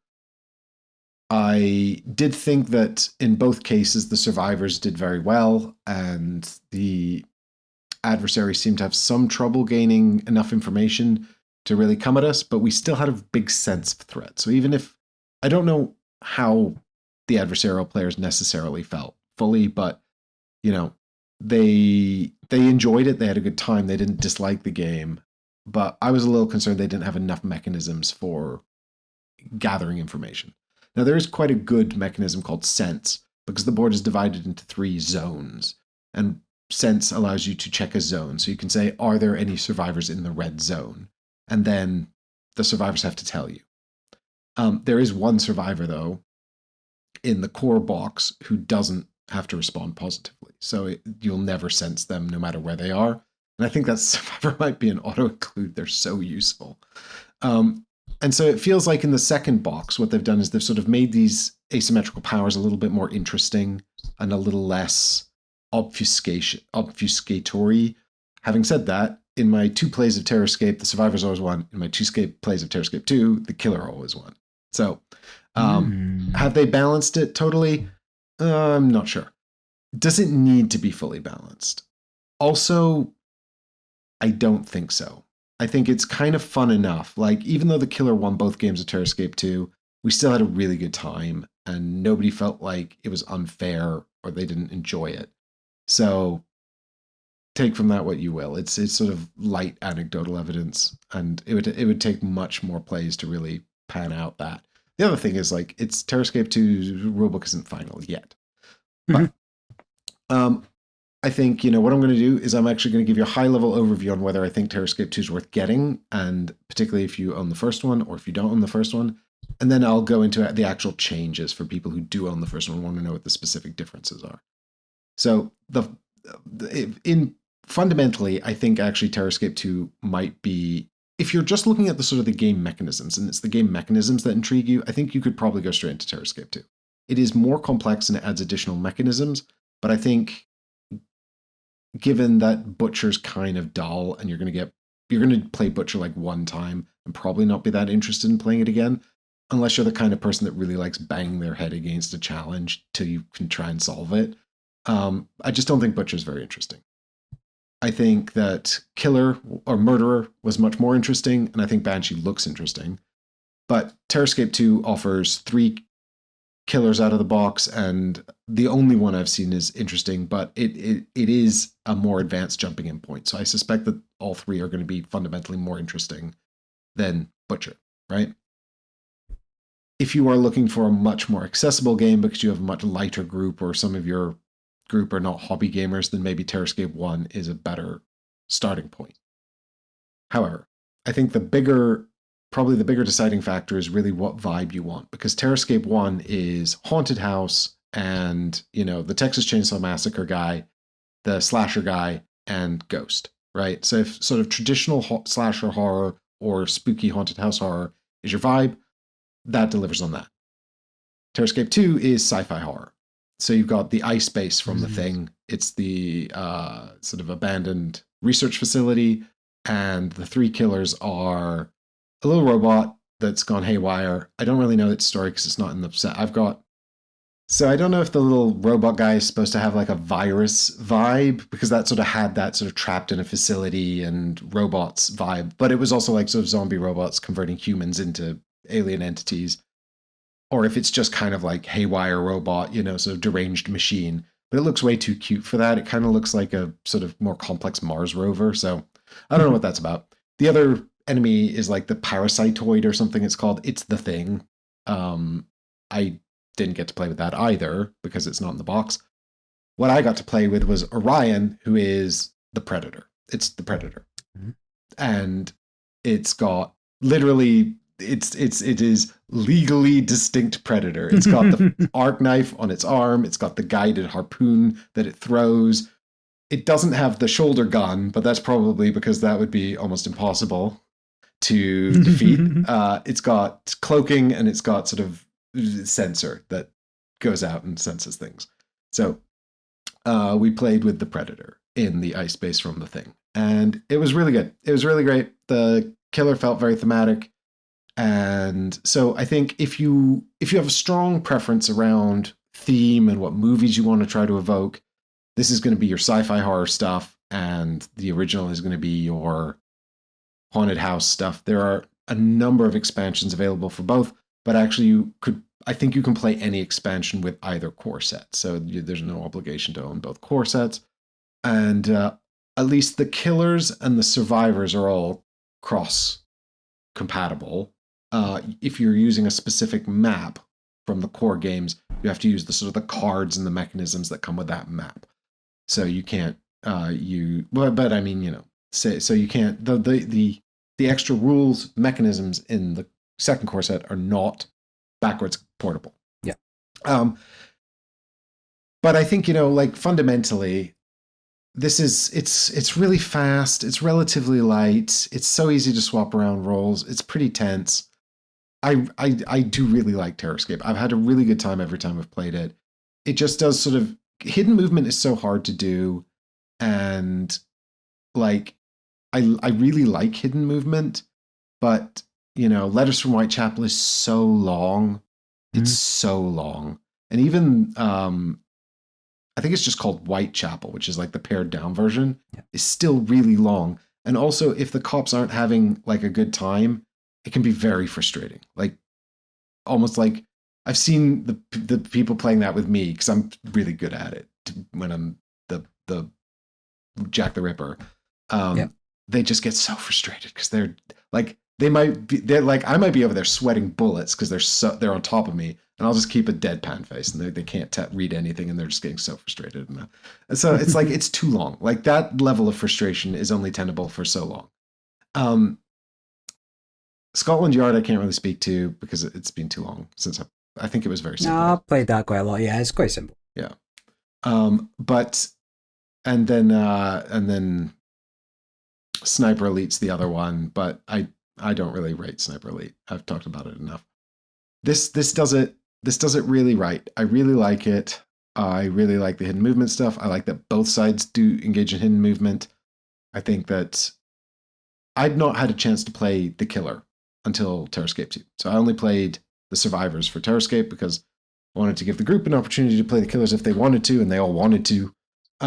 So I got to finally play the killer. I was concerned about being frustrated by like a lack of information. I didn't find that a problem at all. And yeah, just a really great time. So nitty gritty, Terrorscape 2 obviously changes up the map and the killers, but that could be purely aesthetic. The killers all have a unique deck of cards, so that's what gives them the theme and the flavor and the uniqueness. And so those are all going to be distinct. But what they actually have done is they've added sort of 3 new victory conditions for the survivors. There's now a sort of an escape vehicle. So in addition to repairing the radio, you can repair the escape vehicle and then refuel it and get out. That's nice because repairing the radio in Terrorscape we found to be borderline impossible because it just made noise. The killer would just hover around there if we made any progress on it. The good thing about on the map for Terrorscape 2 is that the Snowcat, the vehicle, is on the other side of the map to the radio. It's like one of the few things where the killer can't even get across there really quickly unless they have a perfect hand of cards. So you can reliably sort of like alternate working on them and sort of keep them both viable without necessarily just ensuring your own death. So that's really good. They've also separated out like the decks. Like in the original game, there were searchable rooms and you might make noise searching through the search deck while you're looking for the keys, but they're all shuffled in there and you don't know how long it's going to take to find them. And actually the biggest enemy really for the survivors is time. There's like a hard time limit. There's another deck of cards you draw from every turn, and when it runs out, the game is over. And so even if you're being really stealthy and careful not to give yourself away, you might just run out the clock and die anyway. So what they've done, I think, to sort of somewhat mitigate the luck of that deck, but also open up strategic horizons, is separate the deck out into 3 decks. So now there's a healing deck, a weapons deck, and a key deck. And the key deck is sort of generic, useful stuff. But you're more likely to find keys in that deck. But then there's fewer rooms. The rooms are now specific. So instead of having like search rooms that you can search, there's now rooms where you can search specific decks. And that's, I think, much better. Then the final thing they've added is you can confront the killer. So now you can win by actually killing the killer. But it's really, really difficult. In the PDF Word document they sent me of the rule book, they were just like, yeah, this is really hard. Maybe don't do this unless you're like super good at the game. And yeah, it does seem really, really difficult to do. But we were sort of looking at doing it in our second game, and then we all died. Anyway, it was a good time. I had a really good time. I think, you know, if you're interested in any, like, obviously, hidden movement, one versus many, is definitely a big turnoff for some people. I definitely like those ideas, but I actually don't really have a lot of hidden movement games in my collection, simply because I find most of them are not great at being brought out to the table. They're too long. They're too frustrating. They're, you know, whatever. This hits that mark really, really well. I think it's because it's short and punchy. It just gets the tension in and then it's done. You know, even at 4 players, we're basically playing it in an hour, you know, and that's what people I've just taught. And so, you know, that's why I say like 60 minutes, give or take 10, 20 minutes if you're playing with a really slow group who really like to think things out. But yeah, I really like Terrorscape. I'm keen to see more of it and explore the new killers as well. Yeah, like I was very vaguely aware of the game. I knew about it being at Expo, went to have a look, but the sessions were kind of booked out, even though I headed there first thing in the morning. And I think we've talked about it before, I think, because I recall that, you know, most people's complaints about the game were that they didn't buy the expansions and they've become very hard to get. So I was trying to look at the expansions while we were chatting there, but there's no pictures. Like, nobody's put any pictures up of what's in the original Season 1 expansions. It's all just so box art. The box does come with a booklet called The Survivor's Guide, which shows all the expansion killers. It doesn't show pictures. It shows art and also what's in them, yeah. text. And, you know, I think, I don't know how badly you would need the expansions. I think if you played it, and like, I think I would quite like the expansions, but that's because the group I've got seem to really like the game. we can get a couple of games of it in on game night easily.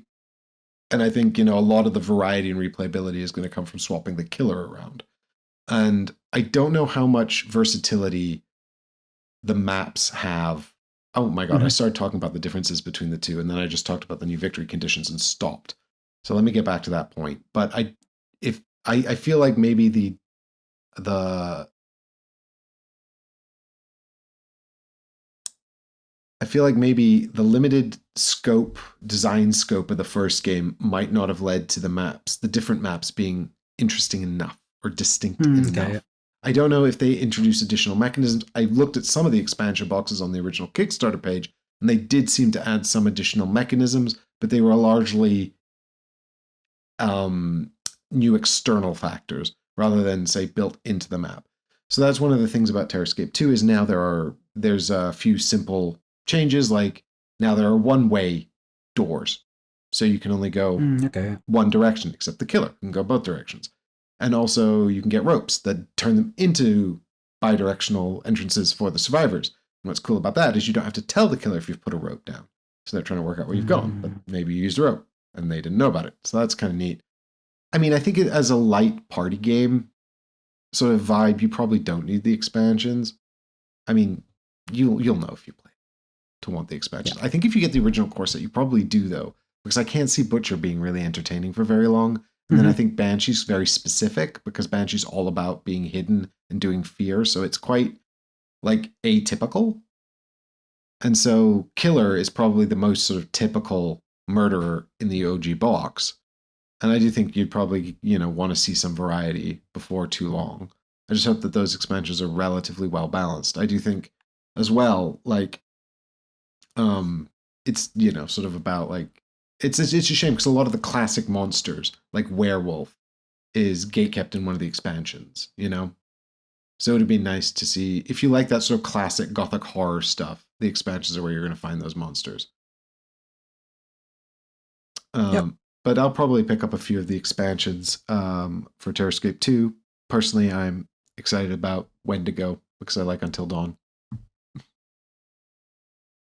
And this is currently live on GameFound, yeah? Currently live on GameFound, yeah. It will still be live when you're hearing this, provided you're listening to it when it came out, but I will have on screen the end date as well.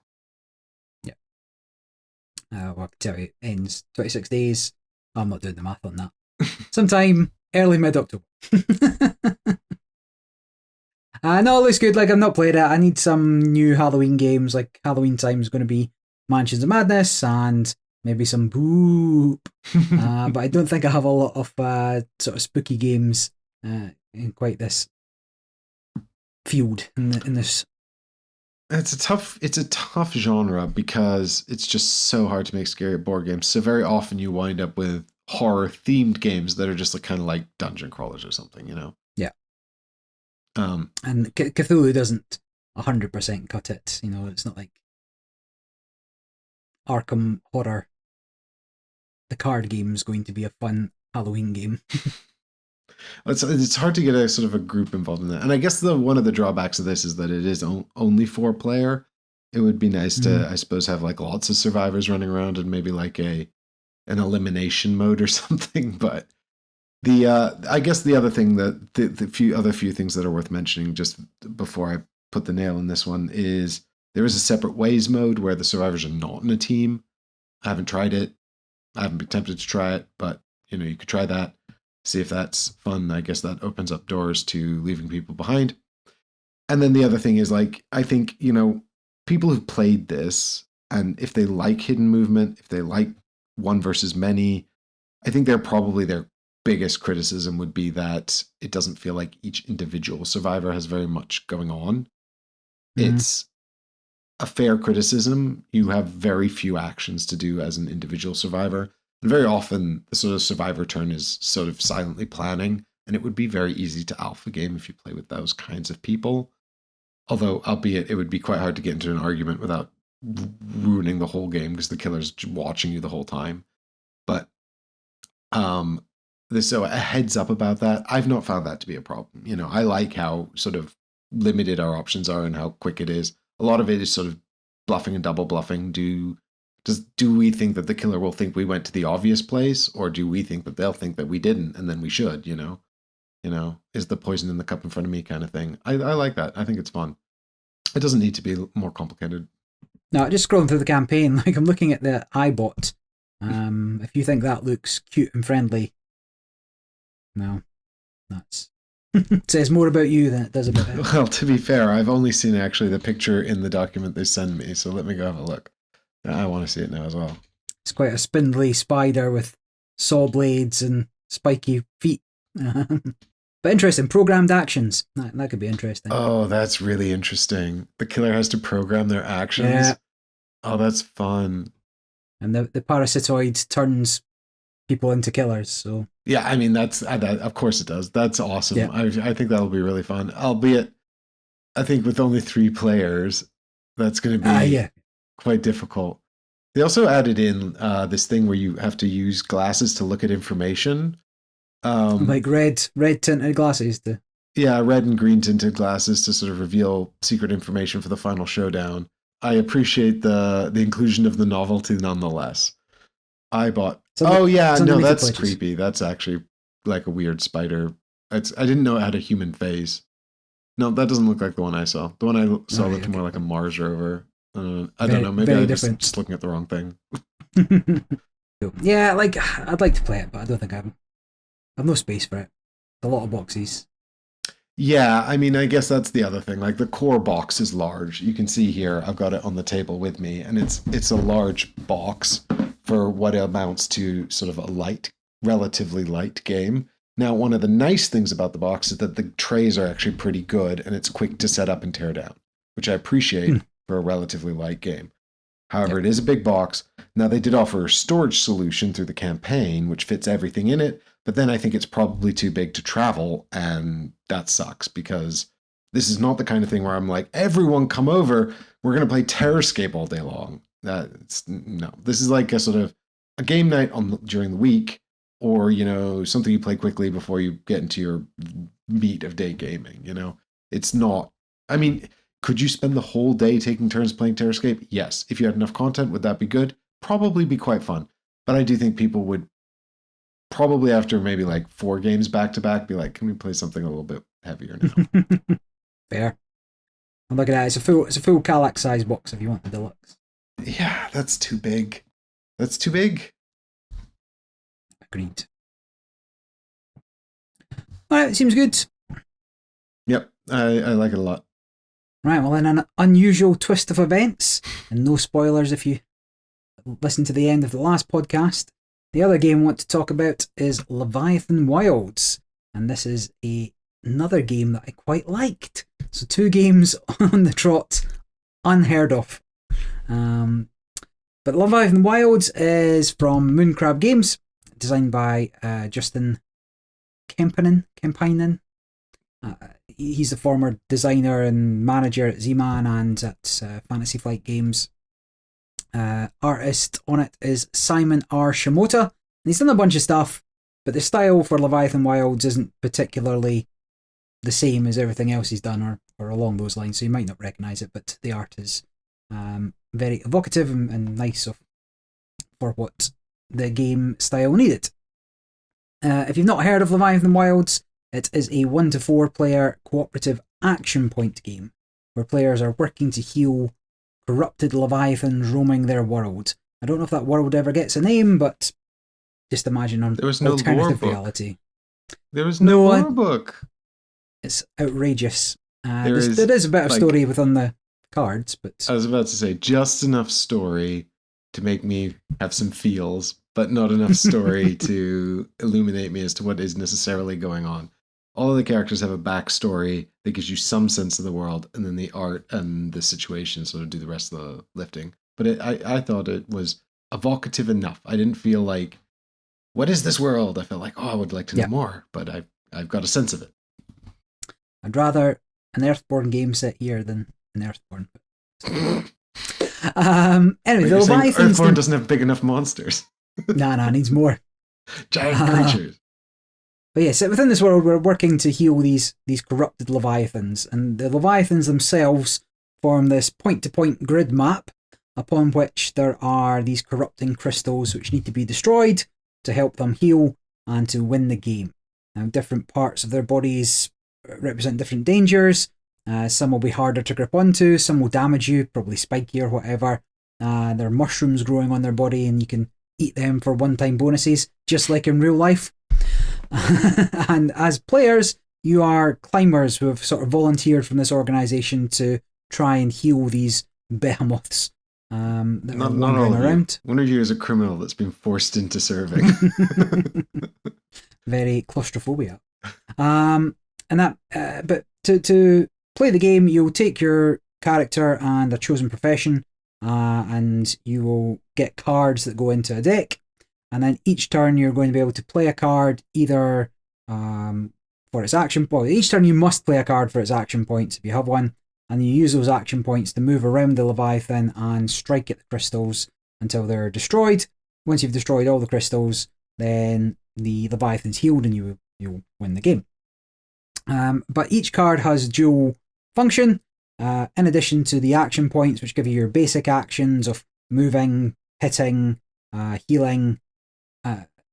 Each also has its own unique ability, so every card in your deck will have your character cards and your profession card have their own unique ability on there that you can use on any player's turn or kind of within more phases of the game. And that allows for special actions, things you wouldn't normally be able to do. You'll be able to provide support to other players. But you've got to be careful, because if your deck ever runs out, the cards you have remaining are your grip on this Leviathan. And if you ever have no cards left, your grip is faltered and you're going to fall from wherever you are. And if you're at the top of a very tall Leviathan, that could be all the way to the ground and you got to start that climb up again to get to the end. But you may land on a ledge on the way, and there's a few things you can do to save yourself in those circumstances.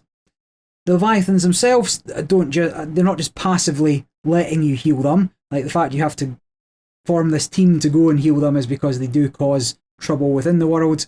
And there are 17 Leviathans within the base game, each one unique, each with their own unique setup rules, unique powers, and the bad thing that's going to happen to you at the end of your turn is revealed at the start of your turn, gives you an opportunity to mitigate it, and becomes worse and worse as the Leviathan becomes more enraged with you climbing all over its body. So at the start of every player's turn, you flip over the next Leviathan card to see what's going to happen.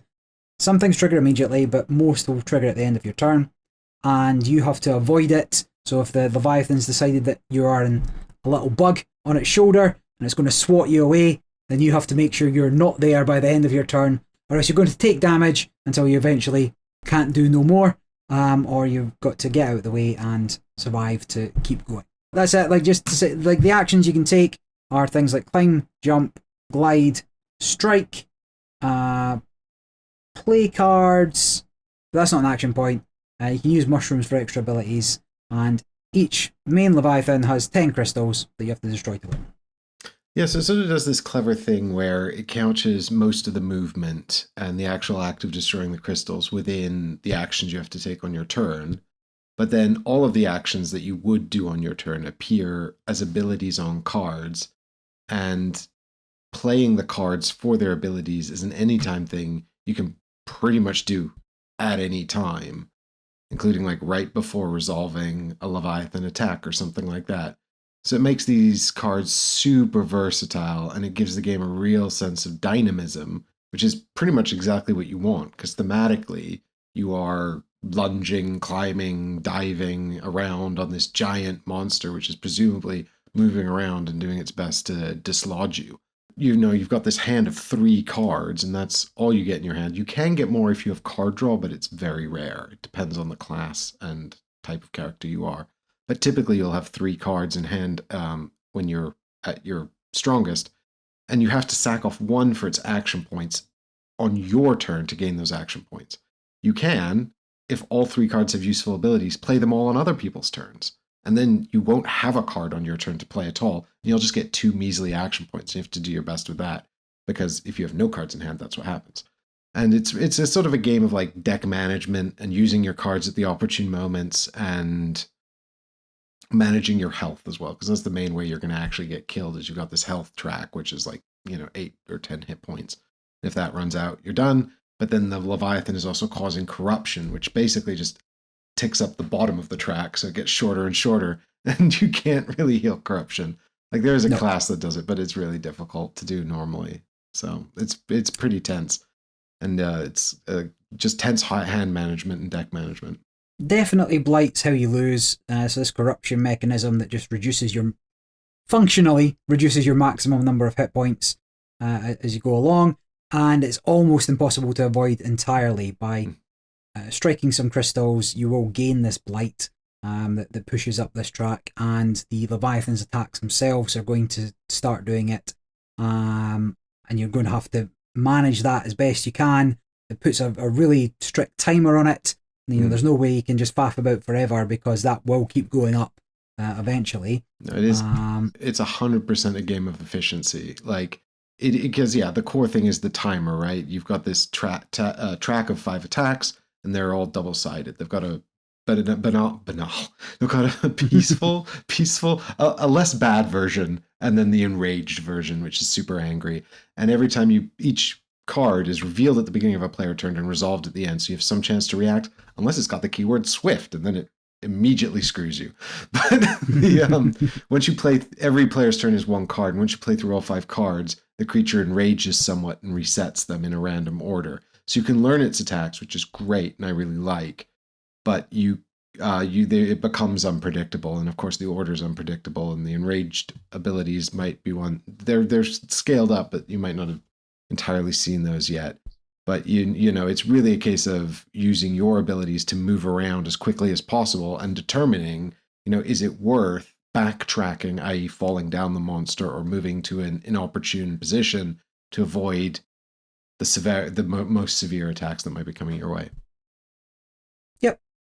And the game is, if not more than the sum of its parts, at least the sum of its parts, right? So not really explained the nuances of the actions, but the cards are sort of multi-use, either for their ability or for their action points. But in addition to that, there are certain cards will protect against certain types of terrain or actions that you want to take on that turn. So one of the types of terrain is difficult to pass in your grip. So you take a card from your deck and put it straight into your discard pile. And remember, when your deck runs out, you lose your grip and you fall. Some of the terrains damages you. Now, losing health is fine until the point where you don't have any health left to lose. So it's a resource to be there, and an action can heal you, but can you afford to do it that turn and get to the point that you want to, and do all the things that you want to do? Or it can protect you against this blight, because when you're striking the blighted crystals to heal the Leviathan, that's what you're trying to do, you're taking blight, but you can protect yourself against it, but only, each profession has maybe 1 card or potentially 2 cards that will protect against this blight, so you can't do it all the time, and you can't guarantee to have it, and there's 5 blighted crystals to destroy over time to heal the Leviathan. So you're managing that as well. It's something additional to think about. Okay, I can get 3 action points, but it protects me against this one thing that I need to get past. Or I can get 5 action points, but I have to suffer the consequences of just going through this difficult terrain. An interesting thing for the multiplayer aspect of the game is that although you reveal an attack on your turn, at the start of your turn, it might not affect you. So there's no guarantee that it's going to target you. Some target the highest climber. Some target the player with the most health. Some target the players in a certain space, and it's going to affect a whole area, and you need to maneuver out of there in time. And some will just, the active player, right? So you can never 100% be sure, and that's why you'll be using your cards on other players' turns. A lot of the cards give you movement, and that could be move 2 spaces left or right, or have a leap, diagonally 2 spaces or something. And so the constant risk is of, do I have enough cards to last me all my co-op team's turns as well without me getting hit? And as you scale up the player count, that becomes more of a problem, because you've only got 3 cards. And so if you've spent all 3 to avoid attacks on other players' turns, you can do far less on your turn. So it's a constant worry. Positioning's vital. if you know the attacks of a Leviathan, it's going to attack in the triangle column this turn, it's going to attack in the square column next turn probably. Well, I'm going to hang out in the triangle column. I can move around for this, or I can block one, and that'll be fine, and then I'll avoid the square one that I know is coming up. Because there's only 5 attacks per Leviathan, and you can learn them, and you can get better at knowing kind of what's coming up. Yeah, even if you just sort of get a vibe about what each attack is, you can get pretty good at understanding what you will be expected to do.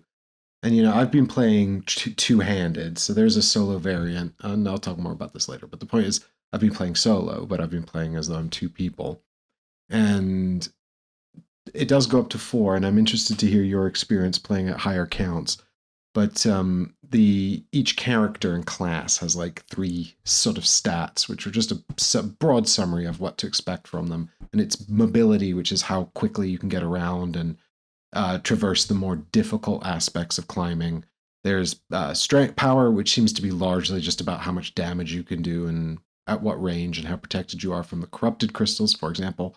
And then there's support, which is some ambiguous thing. And I didn't really know what to expect from that going in. But I was like, well, I'm only playing 2 characters. I don't want to have a support character because, that feels like a waste when I've got these other priorities.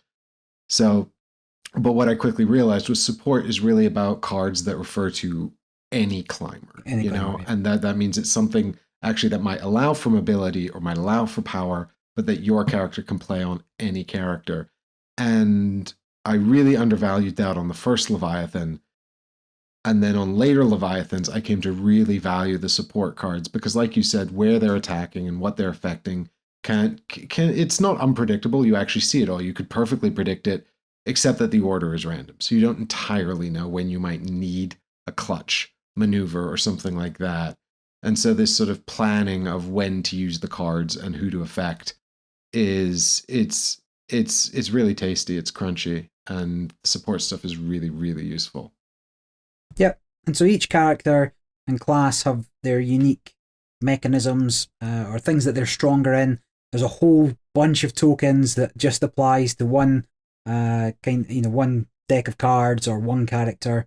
Helps them, move, strike, support, and they all interact in such unusual and satisfying ways while never turning into something you can't see how it's going to turn out. It's not going to be an overwrought combo fueled nightmare for what you're doing. But there is a lot of times where you're like, okay, actually, if I can do this and then this, and I've got a mushroom that will let me do this. It's really good. So the amount of times I've thought, well, I'm done for here, and then I've just looked and I've been like, no, actually, I could, if I played this, that will start me off in a position that I need to be in to get to there before this goes off, which will protect me. And then I can actually just let go. So one of the actions you can do is just let go, and you'll fall until you hit a ledge, or you have an anchor ability to do it. And as you're falling, each fall step is its own kind of individual checkpoint. And so if you're falling, and then suddenly you're in the right position, and now your card is going to move you 2 across the ledge, you can play your card on that second fall point and end up on the ledge so you stop falling. And just all these kind of little moves and combos, and it just gets more and more intense at the higher player counts, but even at lower player counts, and solo you'll always play 2 people, it's just interesting. No, absolutely. Well, I like, what you've said here about how you can puzzle out a way forward, because I feel like that's sort of the core excitement of the game. It's like the number of cards and the amount of action points or whatever often feels very limited. But once I start looking at what I've got, what the other character has that might be able to affect me, what my opportunities are on the board, what I can do with the free actions, this sort of swath of options opens up, and that's really exciting to try to figure out. And then there are all these really cool dynamic things, because falling is typically bad. Usually it means you've gone to draw from your deck and you can't. Now, you are allowed to always forego drawing the last card from your deck so you don't just fall to your doom, but that means you will have no cards in hand, and it really slows you down. And this really is a game of efficiency. It's about moving as quickly as possible without dying. And that's the core challenge, and it's really difficult. But you can, if you draw that last card from your deck, you will just fall until you hit a ledge. You can't actually use an anchor either, because the concept of the anchor is that you're using your pickaxe or something to latch on, but of course you've lost your grip, so you're not even going to be able to hold on to that. So it's thematic in a way. It's actually a very thematic game, despite, some abstractions. They've done a really good job of marrying theme here. And when falling is bad, it's just like the visual of someone just falling down the cliff and hitting every spike on the way down. And it's just so bad. And you're like, oh my God, how did I let this happen? But, when you deliberately let go and then you glide into another column and then you pick up a mushroom and then you use a leap to jump over to the crystal that you need, and then you play the anchor to stick your pickaxe in and hold on right next to the thing. And then someone else passes you like a range 1 strike 2 card or something, and you just obliterate that crystal. It's awesome. It feels really cool. You feel like you're just moving a little meeple along a grid, but you feel like Batman. It's like, how did they do it? How did they do it? Yeah, very true. And I don't think we mentioned, like, you can, one of your actions is to rest. It costs 2 of your action points to put your discard back into your grip, right? So when it's not once you've run out of your cards, you're done. Decks are very small. They're only 10, 12 cards. Maybe a few more, actually. I think less. 10 cards, maybe, but not much more than that. Yeah, it's a very small deck anyway, to put them back in. Well, I guess, sorry, I've been playing proper solo, which has slightly more 2 more characters in the one deck. Yeah. So I think, it's a very, very small deck, and very quickly you realize actually sort of planning your way safely across the Leviathan, where are the ledges, where I'm going to be able to rest, becomes quite an important part of your planning. Because to maximize efficiency, you kind of want to play through your whole deck before you rest. But also, if you draw that last card, you're going to fall and die. Yeah. Well, not die, but just lose a ton of progress, and possibly die if you hit a bunch of danger points on the way down. So, like, don't do that. You don't really want to be falling unless it's deliberate with purpose, because you can't stop falling unless you hit a ledge or have an anchor. Managing that deck and choosing when to rest and how often to rest is a big part of just managing this whole efficiency puzzle. And the Leviathans themselves, they all have their own gimmicks, right? So novelties, Barry, novelty. No, yeah. Well, yeah, so some, you start off and it just gives you, here's the basic rules, figure it out. And then the next one's like, well, here's a really big Leviathan, figure it out. And then they start getting a little bit more complicated. So suddenly the Leviathan actions depend on which column you're in. And suddenly Leviathan powers become stronger if they're looking at you. And you've got to poke them in the eye to stop them. Now, there's a number of things that each Leviathan does differently. There's tokens that are used. So each Leviathan has its own rules. And so it's not just the same thing over and over. So the base game comes with, I think it's 17 Leviathans, and I guess most people have got this through the crowdfunding, so they probably also have the mutation pack, and that lets you take one of the gimmicks from a Leviathan and add it to a different Leviathan. Oh, is that what that is? I thought it was just like sort of new additional novelties. Yeah, I mean, they might work in a slightly different way, but really it lets you kind of pick and choose both the difficulty. You can change the difficulty in the games by how enraged Leviathans are to begin with. Yeah, so sorry, just to jump in there, the core difficulty scaling is simply how quickly the Leviathan gets enraged. So you are functionally just changing how efficient you have to be. There is an aspect, I suppose, of how well suited the different classes and roles that you've sort of combined will be that could also affect difficulty. But it's not direct. You'll talk about this later anyway. But it's not directly proportional. So that's much more difficult to scale. But just at its core, it's simply just a case of reducing your timer, really.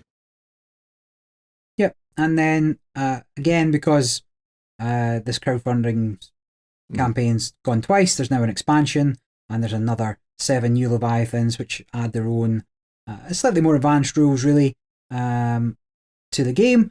And if you look at the sort of map at the back of the rule book, you'll see that there's sort of 7 areas or 6 areas, of which this Deep Vale expansion is the first. So you've got to assume that more may well be coming. Yeah, I mean, it does seem very naturally predisposed to expansion. You know, the expansion also added a new character and a new sort of archetype, right? Like if every Hmm. character is the combo of the character itself, which really adds a special ability and also a card or two, um, then the archetypes are the sort of bulk of your deck and the sort of the meat of the core cards you have. Yeah, and those are all hugely unique as well. Where Mike's talking about the mobility, strength, and support aspects, each one of them has a rating between, I think it's like 1 and 7. I don't know really what the measurement is, but Mm. has them on there, and they all do different things, and the combination of them all do different things. The sets of tokens, like if you're the gambler, you've got some really powerful abilities, but you got to flip a coin, and if it comes up head, you get it, and if it comes up tails, you get like a really rubbish version.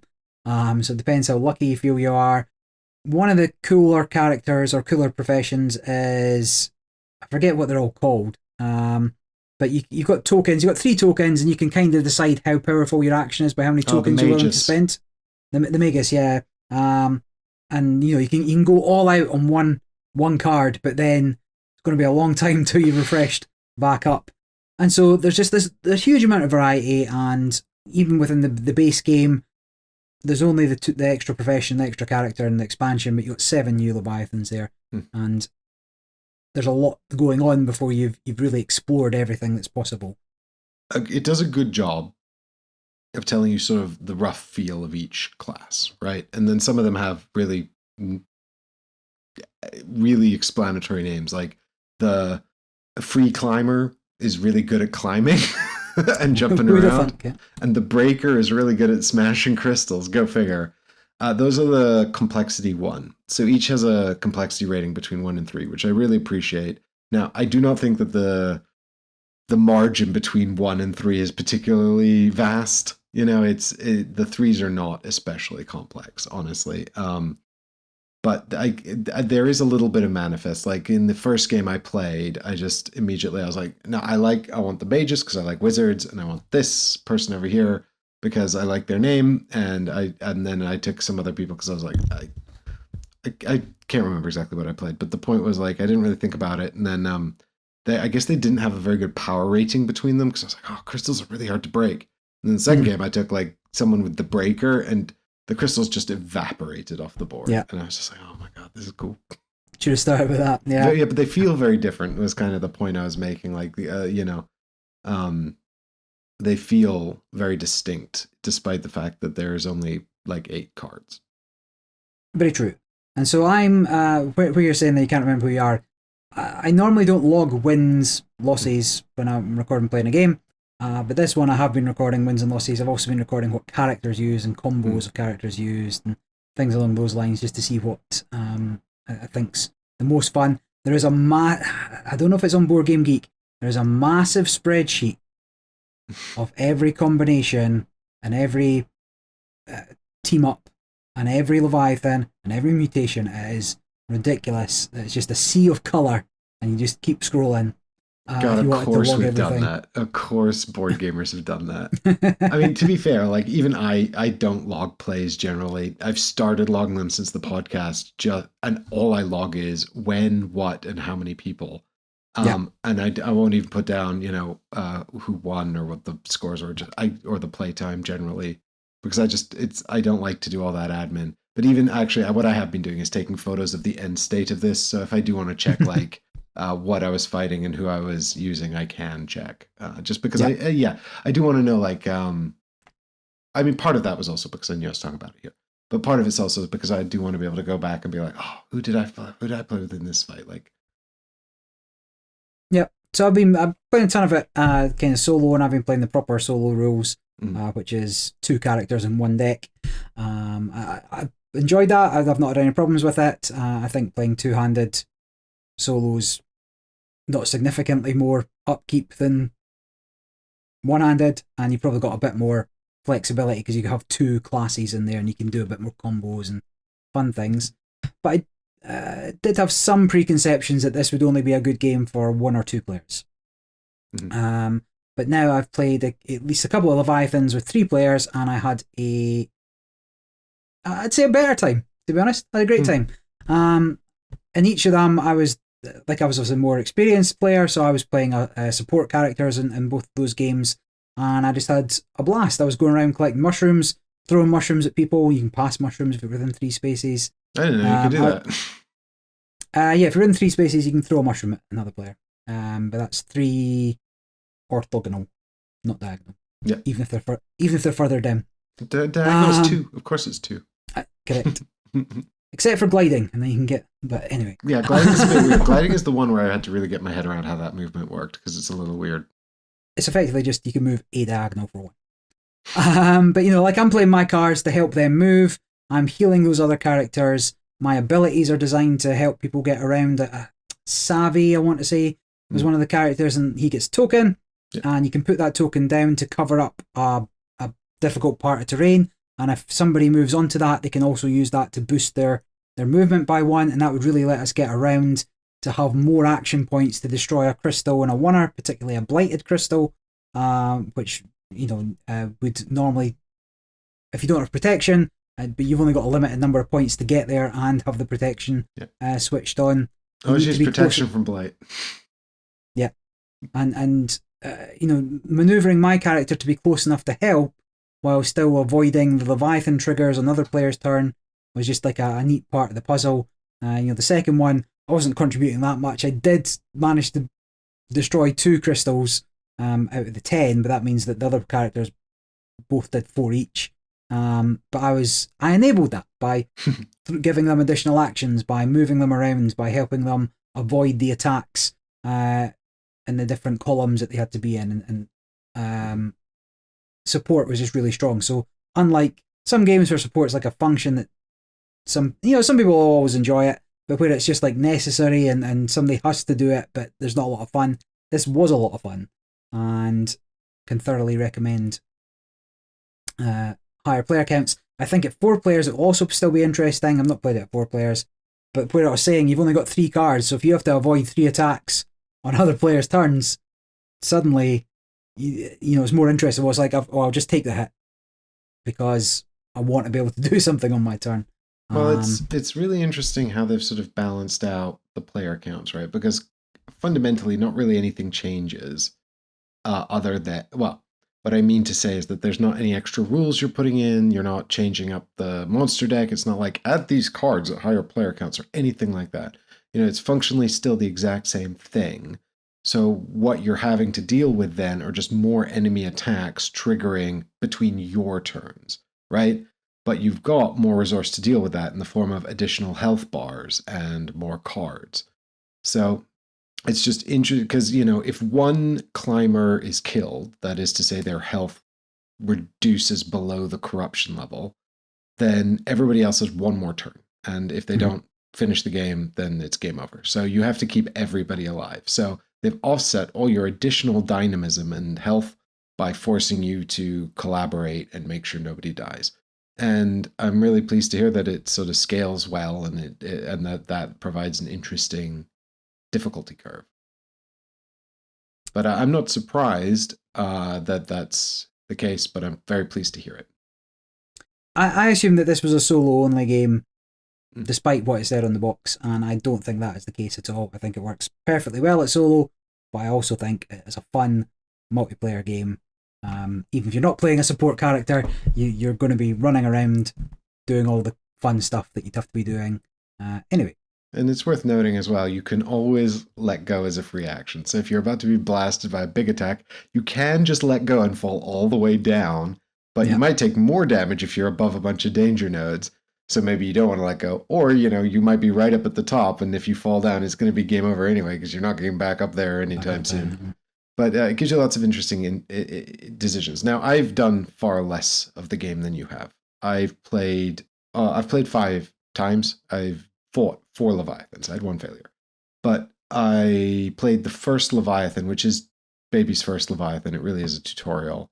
And if you don't think it's very exciting, I would encourage you to play on, because, the first Leviathan's not very exciting. It really is a mechanical sort of process. Learn the rules. Learn the rules. But I played that True Solo, and I was not the biggest fan of True Solo. I've much preferred playing two-handed. I don't think that the two-handed overhead is too much. And there's a few tweaks to sort of the way Solo works. And I just found those tweaks were not giving me enough back for the payoff. And I've played two-handed enough and been overwhelmed and upset to understand the value of a proper solo mode. But in this case, I've been playing two-handed and I've been really enjoying it. But I think, it's nice that both options are there and you can try them both and see whichever works better for you. Mm-hmm. So I've played it, coming up on 20 times now. My most difficult Leviathan is the second one, which is the one it tells you to start on if you don't want to play the baby one. And I don't know why. Like Sentinel, he's just a big Leviathan. He does some damage. He has some ground to cover. He doesn't have anything mechanically unique to him the same way the other Leviathans or the later Leviathans do. I failed that more often at 1 and 2 player than any of the other Leviathans.